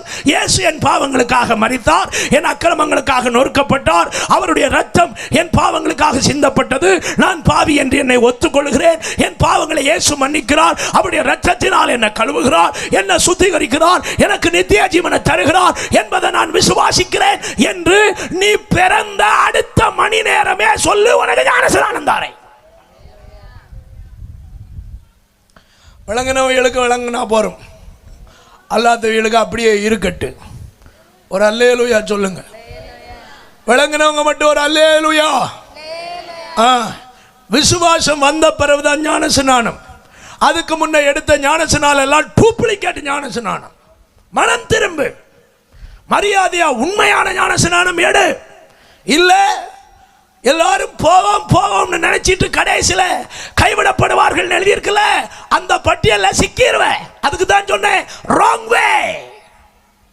They are taking wrong way. They are not interested to get baptized in a proper way. They are carrying wrong way. சரியான ஞானஸ்நானத்தை ஃபாலோ பண்ண அவர்களுக்கு மனம் இல்லை. அவன் என்ன சொல்லுவான், இவன் என்ன சொல்லுவான், அவன் என்ன சொல்லுவான், இவன் என்ன சொல்லுவா, மற்றவன் பார்த்துருவானோ, அவன் சொல்லி கொடுத்துருவானோ. இவனோ ஒருத்தனும் உன்னை பரவராஜ்யத்தில் கொண்டு போய் சேர்ப்பதில்லை. ஒரு அல்லேலூயா. நல்ல ஒரு அல்லேலூயா. செத்தா கட்டாயம் நம்மளை பூத்தி ஆவணும். சரி, இதுக்கு மேல பேசினா சரி ஆகாது. ஒரு அல்லேலூயா சொல்லுங்க. எவனானாலும் சரி செத்தா 24 மணி நேரத்தில் பூத்தணும். இல்ல உன் குடும்பக்காரன் 50 பேரையும் உள்ள கொண்டு வச்சு குத்தி குடல் எடுத்து போடுவான் வெளியே. தெரியுமில்ல சட்டம்? ஒரு அல்லேலூயா சொல்லுங்க. நல்ல ஒரு அல்லேலூயா சொல்லுங்க. செத்த பிறகு நம்மளை எங்க அடக்க நாம இவர் வந்து நின்று பார்த்து நிற்க போறாரு. என்ன ஒழுங்கா குளிப்பாட்டினானா, தலை ஜீவனானா, சட்டை போட்டானா, பேண்ட் போட்டானா, நான் போட்ட ஷூவை போட்டானா, ஒழுங்கா பெட்டியை பூட்டுதானா, ஒழுங்கா குளி தாந்துதா, எல்லாம் வந்து நின்று பார்த்து நிற்க போறாங்க. ஏய் நீ செத்தியா அடுத்த நிமிஷம் சொர்க்கராஜ்யம் போறதுக்கு வழியே உண்டா பாரியா. ஒரு அல்லேலூயா சொல்லுங்க. நல்ல ஒரு அல்லேலூயா சொல்லுங்க. சும்மா இதிகாசம் பேசிட்டு கிடக்குறான். அவனுக்கு அது இது அங்க கல்யாணம் பண்ண மாட்டாங்க, இங்க கல்யாணம். ஏன் கல்யாணம் ஒருத்தனுக்கு நடக்கிறதே இல்லையா? இந்த பூச்சாண்டி வேலையெல்லாம் தூர விடு. மனம் திரும்பி ஞானஸ்நானம் எடுக்க இருதயத்தில் உண்டா இடம் உண்டா? இன்னைக்கு ஞானஸ்நானம் எடு. இன்னைக்கு ஒன்ன ஒப்பு கொடு. சாக்கு போக்கு சொல்லாதே. பரலோக ராஜ்யத்தை பற்றி பேசினப்போ சிலவன் சாக்கு போக்கு சொன்னான். ஐயா, இடம் பார்த்திருக்கேன், அங்க போறேன். ஏர்மாடு பார்த்திருக்கேன், அங்க போறேன். ஆமென். இவனுக்கு எல்லாவனுக்கும் தகுதி இழந்து போனது. ஆண்டவருக்கு ஸ்தோத்திரம். ஆண்டவருடைய வார்த்தை சொல்லுகிறபடி ஞானஸ்நானம் எடுத்தால் பிழைப்பாய், இல்லையேல் நித்திய ஜீவனுக்கு அபாத்திரனாய் மாறி போவாய். மறந்து விடாதே. இந்த ராத்திரி வேளை சரியான ஞானஸ்நானத்தை வாழ்க்கையில் பெற்றுக்கொள். சரியான ஞானஸ்நானத்துக்கு உன்னை ஒப்புக்கொடு. ஞானஸ்நானம் எடுக்காட்டா அவர்களுக்கு கேடு என்று கர்த்தருடைய வேதம் தெளிவா சொல்லுது. இன்னும் சொல்றேன், ஞானஸ்நானம் எடுக்காத எந்த மனுஷனும் உயிர்த்தெழுதல்ல எழும்பவே முடியாது. ஒருவேளை ஆண்டவருடைய வருகை தாமதிச்சு நம்முடைய ஓட்டம் முடிஞ்சுன்னா, ஞானஸ்நானம் எடுக்காம நீ செத்த அப்படின்னா, நிச்சயமா சொல்றேன், உயிர்த்தெழுதலின் சாயல் உனக்கு கிடையவே கிடையாது. நீ வந்து சேர வேண்டியது வெள்ளை சிங்காசன நியாய தீர்ப்பு. எப்படி பாச சொல்றிய அப்படின்னு கேட்கிறீங்களா? வாங்க, ஆண்டவருக்கு ஸ்தோத்திரம். ரோமருக்கு எழுதின நிருபம் 6வது அதிகாரம் 3 முதல் 5 வரை உள்ள வசனத்தை கொஞ்சம் வேகமாய் வாசிங்க சகோதரி. ரோமர் 6வது அதிகாரம் 3 முதல் 5 வரை உள்ள வசனங்கள். கிறிஸ்து இயேசுவுக்கு உள்ளாக ஞானஸ்நானம் பெற்று நாம் அனைவரும் அவருடைய மரணத்திற்கு உள்ளாக ஞானஸ்நானம் பெற்றதை அறியாமல் இருக்கிறார்களா? மேலும் இருக்கிறீர்களா? மேலும் பிதாவின் மகிமையினாலே கிறிஸ்து மரித்தோரிலிருந்து எழுப்பப்பட்டது போல நாமும் புதிதான ஜீவன் உள்ளவர்களாய் நடந்து கொள்ளும்படிக்கு அவருடைய மரணத்திற்கு உள்ளாக்கும் ஞானஸ்நானத்தின் கிறிஸ்துவுடனே கூட அடக்கம் பண்ணப்பட்டோம். ஆதலால் அவருடைய மரணத்தின் சாயலில் நாம் இணைக்கப்பட்டவர்கள். ஆனால் அவர் அவருடைய மரணத்தின் சாயலிலே இணைக்கப்பட்டவர்கள். ஆனால் அவர் உயிர்த்தெழுதலின் சாயலிலும் அவருடைய உயிர்த்தெழுதலின் சாயலிலும் இணைக்கப்பட்டு இருப்போம். சரி, இப்ப நான் திருப்பி கேட்கிறேன். அவருடைய மரணத்தின் சாயலில் இணைக்கப்படாதவர்கள் ஆனால் சொல்லுங்க, அவருடைய உயிர்த்தெழுதலின் சாயலிலும் இணைக்கப்படுவது இல்லை. அப்ப ஞானஸ்நானம் எடுக்காட்டா ஆபீஸ் பூட்டு. ஒரு அல்லேலூயா சொல்லுங்க. பக்கத்துல கைப்பிடி சொல்லுங்க. ஞானஸ்நானம் எடுக்காட்டா ஆபீஸ் பூட்டு, டிக்கெட்டு கிழிஞ்சதுன்னு அர்த்தம். ஒரு அல்லேலூயா சொல்லுங்க. கதையா விட்டுட்டு இருக்கிற நான் அங்கிருப்பேனே. சாவு வீட்டில் எல்லாம் பாடுவான், ஞானஸ்நானம் எடுக்காதவனும் பாடுவான், நான் அங்கிருப்பேனே. நான் ஒரு அல்லேலூயா சொல்லுங்க. ஆண்டவர் கிட்ட வந்து நிற்கிறோம், எங்க இருப்ப அப்படின்னு கேட்பார். ஒரு அல்லேலூயா சொல்லுங்க. பிசாசு லெஃப்ட்ல நின்று சொல்லுவான், மாப்பிள்ள நீ இன்னும் என் கட்சியில தான் இருக்க, நீ என் கூட தான் இருப்பாய். ஒரு அல்லேலூயா, நல்ல ஒரு அல்லேலூயா. மனம் திரும்ப விருப்பம் இல்லாதவன், ஞானஸ்நானம் எடுக்க விருப்பம் இல்லாதவன், நீங்க யாரா இருந்தாலும் சரிதான், சகோதரமாரே சகோதரிமாரே, தாய்மாரே தகப்பன்மாரே, 14 வயது பூர்த்தியாகி 15 வயதுக்குள் பிரவேசித்த எந்த வாலிப தம்பி தங்கச்சி யாரா இருந்தாலும் சரி, கிறிஸ்துவின் வேலைக்காரனாய் நின்று சொல்லுகிறேன், ஞானஸ்நானம் எடுக்காவிட்டால் தேவராஜ்யத்துக்கு வரமாட்டாய். நீ எழுதி வைத்துக்கொள். இன்னும் உங்களுக்கு புரியாத ஒரு விஷயத்தை தெளிவா சொல்றேன். ரட்சிப்பு என்கிற ஒரு வார்த்தை 3 காரியங்களை உள்ளடக்கியது. நீங்க தனித்தனியா படிக்கிறதுனால அது உங்களுக்கு விளங்காது. கோழி முட்டையை பார்த்துருக்கிறவங்களாம் கை உயர்த்துங்களேன். கை உயர்த்த ஆத்துமாவே. சரி, இந்த கோழி முட்டையில எத்தனை பார்ட் இருக்கு? எத்தனை பார்ட் இருக்குன்னு 4. எனக்கு தெரியாததில்ல, இவங்களுக்கு தெரியுதையா? 4 பார்ட் இருக்குதான். எனக்கு தெரிஞ்ச எத்தனை? ஹைபிரைடு கோழி. கத்தாவே சோத்திரம். பொதுவா நார்மலா எத்தனை? 3. என்னெல்லாம்? தோடு, வெள்ளைக்கரு, மஞ்சக்கரு. இந்த 3ஐயும் தோட்டு முட்டை, வெள்ளைக்கரு முட்டை, மஞ்சக்கரு முட்டைன்னு சொல்லுவீங்களோ? எல்லாத்தையும் சேர்த்துதான் அதுக்கு பேரு முட்டை. இதுல ஒரு முட்டையில வெள்ளைக்கரு இல்லைன்னா அதுக்கு பேர முட்டைன்னு சொல்லுவீங்களா? லே மாப்பிள்ளை இதை தின்னாத என்ன செஞ்சிருவேன், செத்து போயிருவேன். Something wrong. ஒரு அல்லேலூயா சொல்லுங்க, நல்லா ஒரு அல்லேலூயா சொல்லுங்க. இப்ப புரியுதுன்னு நினைக்கிறேன். 3 பொருள் உள்ளடக்கியதுக்கு பெயர் தான் முட்டை. இதை வச்சுதான் பரிசுத்தாவியானவரை பிதா குமாரன் பரிசுத்தாவியை விளக்கலாம். 3ம் ஒன்னா இருக்குது. மனுஷனுக்கு சரீரத்தை விளக்கலாம். ஆவி, ஆத்மா, சரீரம் 3ம் ஒன்னா இருக்குது. ஒரு அல்லேலூயா சொல்லுங்க. ஆமா, இதை போலதான் ரட்சிப்பு என்பது 3 காரியங்களை உள்ளடக்கியது. 1, ஆண்டவராகிய இயேசுவை விசுவாசிப்பது முதல் பக்கம். 2வது, அவரை விசுவாசிக்கிறேன் என்பதை வெளிப்படையாய் ஆமென் உடன்படிக்கையின் வாயிலாக காட்டிக் கொடுப்பது ஞானஸ்நானம், அது 2வது. 3வது, மீட்கப்படும் நாளுக்கென்று முத்திரையாய் பெறுகிற பரிசுத்த ஆவி. இது 3ம் ஒரு மனுஷனுக்குள்ள வந்தால்தான் அவன் ரட்சிக்கப்பட்டான் என்ற அர்த்தம். அறகுறை ஆளா வாழாதே, இயேசுநாதருக்கு வாழ்க்கையை கொடுத்தேன்னு அப்படியே இருக்காதே. ஞானஸ்நானம் பெறு, பரிசுத்தாவின் அபிஷேகம் பெறு, தேவராஜ்யம் வந்து சேருவாயாக. கை உயர்த்தி ஒரு அல்லேலூயா சொல்லுங்க. நல்ல கை உயர்த்தி ஒரு அல்லேலூயா. இங்க ஆமென். இது நீதியும் கூட. மத்தேயு 3வது அதிகாரம் 13 முதல் 15 வரை உள்ள வசனத்துல ஞானஸ்நானம் நீதி என்று சொல்லுகிறது. 1 பேதுரு 3:21 ஞானஸ்நானம் உடன்படிக்கை என்று சொல்லுகிறது. ஞானஸ்நானம் பெறாதவர்கள், பெயர் எழுதப்படாதவர்கள், இந்த பெயர் இல்லாதவர்கள் ஆண்டவருக்கு ஸ்தோத்திரம் அக்கினி கடலிலே தள்ளப்படுவார்கள். வெளிப்படுத்தல் 20வது அதிகாரம் 15வது வசனத்தை வாசிக்க கேட்போம். ஜீவ புஸ்தகத்திலே எழுதப்பட்டவனாக காணப்படாதவன் எவனோ அவன் அக்கினி கடலிலே தள்ளப்படுவான். அக்கினி கடலிலே தள்ளப்படுவான். கை உயர்த்தி ஒரு அல்லேலூயா சொல்லுங்க. ஆண்டவருக்கு ஸ்தோத்திரம். அப்போ இடுக்கமான வாசல் வழியாய் பிரவேசிக்கிறவர்கள் யார்? ஞானஸ்நான சத்தியத்துக்கு கீழ்ப்படுகிறவர்கள். அதனால தான் ஞானஸ்நானம் பெறுகிறதுக்கு நிறைய விருப்பம் இல்லாம போறதுனால தான் ஆண்டவர் சொன்னார் பிரவேசிக்க வேண்டும் என்று விரும்புவார்கள், ஆனால் அவர்களால் கூடாமல் போகும். ஏன்? ஞானஸ்நானம் எடுக்க அவர்களுக்கு மனம் இல்லை. பின்ன எப்படி தேவராஜ்யத்துக்குள்ள வருவீர்கள்? இன்று ஞானஸ்நான சத்தியத்துக்கு கீழ்ப்படியுங்கள். இன்றைக்கு உங்கள் வாழ்க்கையை ஒப்புக் கொடுங்கள். தம்பிமார், தங்கச்சிமார், காலேஜ் முடிஞ்ச பிறகு பார்த்துக்கிடலாம். எனக்கு நல்ல மாப்பிள்ளை கத்தர் தந்தார்னா நான் ஞானஸ்நானம் எடுப்பேன். அதுக்கு முன்ன வண்டி பூட்டிச்சுன்னா நரகத்தில் ஃபர்ஸ்ட் பிளேஸ் அனுபவிப்பேன். தோத்திரம். காலேஜ் முடிஞ்ச பிறகு எடுத்துக்கிடலாம்.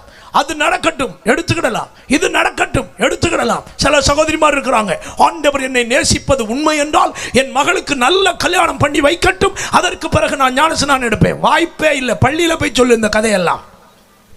ஒரு அல்லேலூயா சொல்ல மாட்டீங்களோ? நல்ல ஒரு அல்லேலூயா சொல்ல மாட்டீங்களோ? ஒரு சாக்கு போக்கு கதையெல்லாம் தூக்கி தூர விடு. உள்ளத்தில் விருப்பம் இல்லை, அதனாலே 1008 சட்டம் போட்டுட்டு இருக்கிறாய், 1008 கதை விட்டு கொண்டிருக்கிறாய். ஆமென். உங்களை நீங்களே வஞ்சித்துக் கொள்ளாதிருங்கள். இந்த ராத்திரி கூட்டம் நீங்கள் நித்திய ஜீவனை சுதந்திரிக்க வேண்டும் என்பதற்காக. ஆசீர்வாத பிரசங்க எல்லாம் கேட்கணும்னா சர்ச்சைக்கு வாங்க. இது சுவிசேஷ கூட்டம். கை உயர்த்தி ஒரு அல்லேலூயா சொல்லுங்க பார்க்கலாம். நல்லா கை உயர்த்தி ஒரு அல்லேலூயா சொல்லுங்க. இனி ஒரு காரியத்தை கூட சொல்லி முடிச்சிடுறேன். இடுக்கமான வாசல் வழியாய் பிரவேசிக்கிறவனின் அடையாளம் என்ன? அவன் பரிசுத்த ஆவி பெறுகிற மனிதனாய் இருப்பான். எபேசியர் 4வது அதிகாரம் 30வது வசனம். எபேசியர் 4:30. அன்றியும் நீங்கள் மீட்கப்படும் நாளுக்கென்று முத்திரையாக பெற்ற தேவனுடைய பரிசுத்த ஆவியை துக்கப்படுத்தாதிருங்கள். மீட்கப்படும் நாளுக்கென்று முத்திரை என்னன்னா பரிசுத்த ஆவி. அப்ப பரிசுத்த ஆவி இல்லாமல் மீட்கப்பட முடியாது என்பதை பரிசுத்த வேதம் தெளிவாய் காட்டுகிறது. அப்போ ரட்சிக்கப்படுவதற்கு ரொம்ப தேவை கர்த்தருடைய பரிசுத்த ஆவி. அப்போஸ்தலர் 19:1-2 பரிசுத்த ஆவி உண்டென்றே சில மனிதர்கள் கேள்விப்படாமலே இருந்தார்களாம் அந்த காலத்திலே. வாசிக்க கேட்போம். அப்பல்லோ என்பவன் கொரிந்து பட்டணத்திலே இருக்கையில் பவுல் மேடான தேசங்கள் வழியாய் போய் எபேசுவுக்கு வந்தான். அங்கே சில சீஷரை கண்டு நீங்கள் விசுவாசிகள் ஆனபோது பரிசுத்த ஆவியை பெற்றீர்களா? பரிசுத்த ஆவியை பெற்றீர்களா என்று கேட்டான். அதற்கு அவர்கள் பரிசுத்த ஆவி உண்டென்பதை நாங்கள் கேள்விப்படவே இல்லை என்றார்கள். அப்பொழுது அவர் சரி கவனிங்க, பரிசுத்தாவி உண்டு என்பதை அவர்கள் கேள்விப்படவே இல்லையாம். அதற்கு பிறகு அவர்களுக்கு பரிசுத்தாவி கூட்டத்தை நடத்துகிறார்கள், பரிசுத்தாவி பெற்றார்கள். தேவ ஜனம் கொரிந்து சபை பரிசுத்தாவி பெற்ற சபையாக மாறிற்று. ஆண்டவருடைய பிள்ளைகளே, பரிசுத்தாவி இதுவரைக்கும் பெறலையா? காத்திருப்பு கூட்டங்களிலே கலந்து கொள்ளுங்கள், பரிசுத்தாவி அபிஷேக கூட்டத்திலே கலந்து கொள்ளுங்கள். கர்த்தருடைய ஆவியானவர் உங்களை நிரப்புவதற்கு வல்லமை உள்ளவராக இருக்கிறார். நான்காவது, இடுக்கமான வாசல் வழியாய் உட்பிரவேசிக்கிறவர்களின் அடையாளம் என்ன? அவர்கள் பரிசுத்த வாழ்வுக்கு முக்கியத்துவம் கொடுப்பார்கள். எபிரேயர் எழுதின நிருபம் 12வது அதிகாரம் அதனுடைய 14வது வசனம். எபிரேயர் 12:14. யாவரோடும் சமாதானமாய் இருக்கவும் பரிசுத்தமுள்ளவர்களாய் இருக்கவும் நாடுங்கள். பரிசுத்தம் இல்லாமல் ஒருவனும் கர்த்தரை தரிசிப்பதில்லையே. 1 தெசலோனிக்கேயர் 5வது அதிகாரம் 23வது வசனம். 1 தெசலோனிக்கேயர் 5:23. சமாதானத்தின் தேவன் தாமே உங்களை முற்றிலும் பரிசுத்தமாக்குவாராக. உங்கள் ஆவி, ஆத்துமா, சரீரம் முழுவதும் நம்முடைய கர்த்தராகிய இயேசு கிறிஸ்து வரும்போது குற்றமற்றதாய் இருக்கும்படி காக்கப்படுவதாக. ஒரு அல்லேலூயா சொல்லுங்க. இப்போ உங்களுக்கு ஓரளவு புரிஞ்சிருக்கும்னு நினைக்கிறேன். ஏன் அநேகர் பிரவேசிக்க விரும்பியும் அதில் பிரவேசிக்க முடியாது என்று இயேசு சொன்னதினுடைய ரகசியம் அவர் பார்சியாலிட்டி வைத்திருக்கிறதினாலே அல்ல. முதலாவது காரியம், அவர்கள் மனம் திரும்ப விருப்பம் இல்லாமல் இருப்பார்கள், அதனால் அவர்கள் பிரவேசிப்பதில்லை. இரண்டாவது, கிறிஸ்துவோடு அவர்கள் உடன்படிக்கை பண்ணி கொடுக்கிற ஞான ஸ்நானத்துக்கு தங்களை அர்ப்பணிக்க அவர்களுக்கு விருப்பம் இல்லாமல் இருப்பார்கள். அவர்களுக்குரிய குடும்ப ஸ்டேட்டஸ், அவருடைய அறிவு, அவருடைய படிப்பு, அவருடையதான பேக்ரவுண்ட்ஸ், அவர்களுடைய மற்ற காரியங்கள், இவைகளெல்லாம் அவர்களை தடுத்து கொண்டே இருக்கும். நான் போய் ஒரு குளத்தில் ஒரு ஊழியக்காரனுக்கு கையில் ஞானஸ்நானம் எடுத்தா என் சமுதாயம் என்ன சொல்லட்டும், கடைசியில் நீ நரகத்தில் விழும்போது சமுதாயம் என்ன சொல்லும்ன்றதை யோசிச்சுக்கா, அவ்வளவுதான். மூணாவது, பரிசுத்தாவியை பற்றி பெறுகிறதுக்கு விருப்பம் இல்லை. பரிசுத்தாவியை பற்றி பற்றிய அவ எண்ணமே அவர்களுக்கு இல்லை. ஐயோ, நம்ம கை தட்டுனா பக்கத்தில் இருக்கிறவங்க என்னதோ நினைச்சிருவாங்க, நம்ம அந்நிய பாஷை பேசினா உள்ளவன் எல்லாம் பரியாசம் பண்ணுவான், நம்ம ஆவியில நிரம்பினா நமக்கு அப்படி நடந்துரும் இப்படி நடந்துரும். ஐயா, இதெல்லாம் இதை விடவும் அதிகமா பேசினவனாக்கண்ணா. பரிசுத்தாவி பெற்று ஆராதிச்சுட்டு இருந்தவங்களே கிண்டல் பண்ணி பரிசுத்தாவில நிரம்பி ஆராதிச்சவனே காலில் சவுட்டிக்களை தள்ளினவனாக்கணும். இதே ஜெபா இயேசுதாஸ். நான் பரிசுத்தாவின் அபிஷேகம் பெற்ற தன்மை உங்களுக்கு அருகாமையில் மணலிக்கரையில் பாச பென்னின்னு இருக்கிறார், ஐபிசியில். அவர்கிட்ட கேட்டால் உங்களுக்கு தெரியும். ஒரு நாள் இவர்கிட்ட சொன்னாருன்னு நினைக்கிறேன். ஒரு அல்லேலூயா சொல்லுங்க. நான் அப்படி பரியாசம் பண்ணிட்டு நிற்கும் போதாக்கும், எல்லாவனையும் தள்ளி விட்டுட்டு நிற்கிற அந்த சமயத்திலேயாகும், நான் எதிர்பாராத நேரத்தில் கர்த்தருடைய வல்லமை என் மேலே பாய்ந்தது. முன்ன நின்று பரியாசம் பண்ணிட்டு இருந்தேன். அப்புறம் நான் கண்ணை திறந்து பார்த்தா என்னை சர்ச்சுக்கு வெளியில இருந்து தூக்கிட்டு வந்தாங்க. உங்களுக்கு சிரிப்பா இருக்குல்ல? இப்படிதான் என் ஃப்ரெண்ட்ஸ் எல்லாரும் அன்னைக்கு சிரிச்சாங்க. பரிசுத்தாவில நிரம்பி ஆராதிச்சுட்டு மேலே வருவானுவன், அம்பது வரையும் பார்த்து கேட்பேன், அங்கே என்ன தக்கரு பக்கருன்னு என்னெல்லாமா சொல்லிட்டு இருந்தேன், என்னல சொன்னேன் சொல்லலை அப்படின்னு கேட்பேன். பரிசுத்தாவி பெற்ற அன்னைக்கு ராத்திரி 50 வரையும் என் கட்டில் சுற்றில இருந்தானுவான். மாப்பிள்ள, நீ என்னதையா பறக்குன்னு பேசுனியே, அது என்ன சொல்லு அப்படின்னு. விளங்கினவர்களுக்காக தோன்றும். பரிசுத்தாவியை நாங்கள் விரும்பி பெற்றோம்னு சொல்ல முடியாது, எங்களுக்குள் ஒருவர் விரும்பி தந்தார். அதுக்கு பிறகுதான் வாழ்க்கையில் மாற்றங்கள் வர ஆரம்பிச்சது. அதுக்கு பிறகுதான் ஒழுங்கா ஜெபம் பண்ண மனசு வந்தது. அதுக்கு பிறகுதான் பைபிள் படிச்சா விளங்க ஆரம்பிச்சது. அதுக்கு பிறகுதான் நம்ம செய்யறது தப்புன்ற எண்ணம் வந்தது. பரிசுத்தாவி பெற்றுப்பார், அப்புறம் தெரியும் ஆவியானவர் எப்படி உள்ள இருந்து வேலை செய்வார்னு. லட்டு இனிக்கும்னு சொன்னா கையில வச்சு காட்டுனா எவனுக்கும் தெரியாது. அதை நாக்கில போட்டு நுழைச்சாதான் தெரியும் இனிக்குமா இனிக்காதான். லட்டு இனிக்கும்னு சொல்றதுனால எவனுக்கு அந்த ருசி தெரியாது.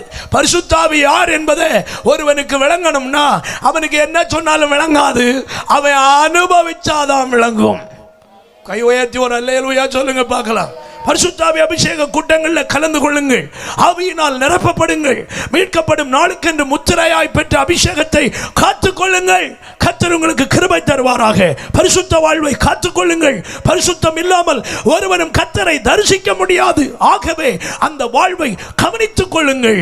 இப்படிப்பட்டவைகளை எவன் செய்கிறானோ அவன் இடுக்கமான வாசல் வழியாக உட்பிரவேசிக்கிறான். இவைகளை செய்ய எவன் மறுக்கிறானோ அவன் போவதற்கு ஆசைப்படுகிறான், ஆனால் அவனால் கூடாது என்பதை கர்த்தருடைய வேதத்திலிருந்து உங்களுக்கு காட்டுகிறேன். இந்த ராத்திரி பிரசங்கிக்கப்பட்ட வசனங்கள் உங்களுடைய நியாய தீர்ப்புகளுக்கு ஏதுவாக மாறாதபடி நீங்கள் அனைவரும் ரட்சிக்கப்படுவதற்கு ஏதுவாய் கர்த்தர் இவைகளை மாற்றித் தருவாராக. கர்த்தருடைய கிருபை உங்களோடு இருப்பதாக.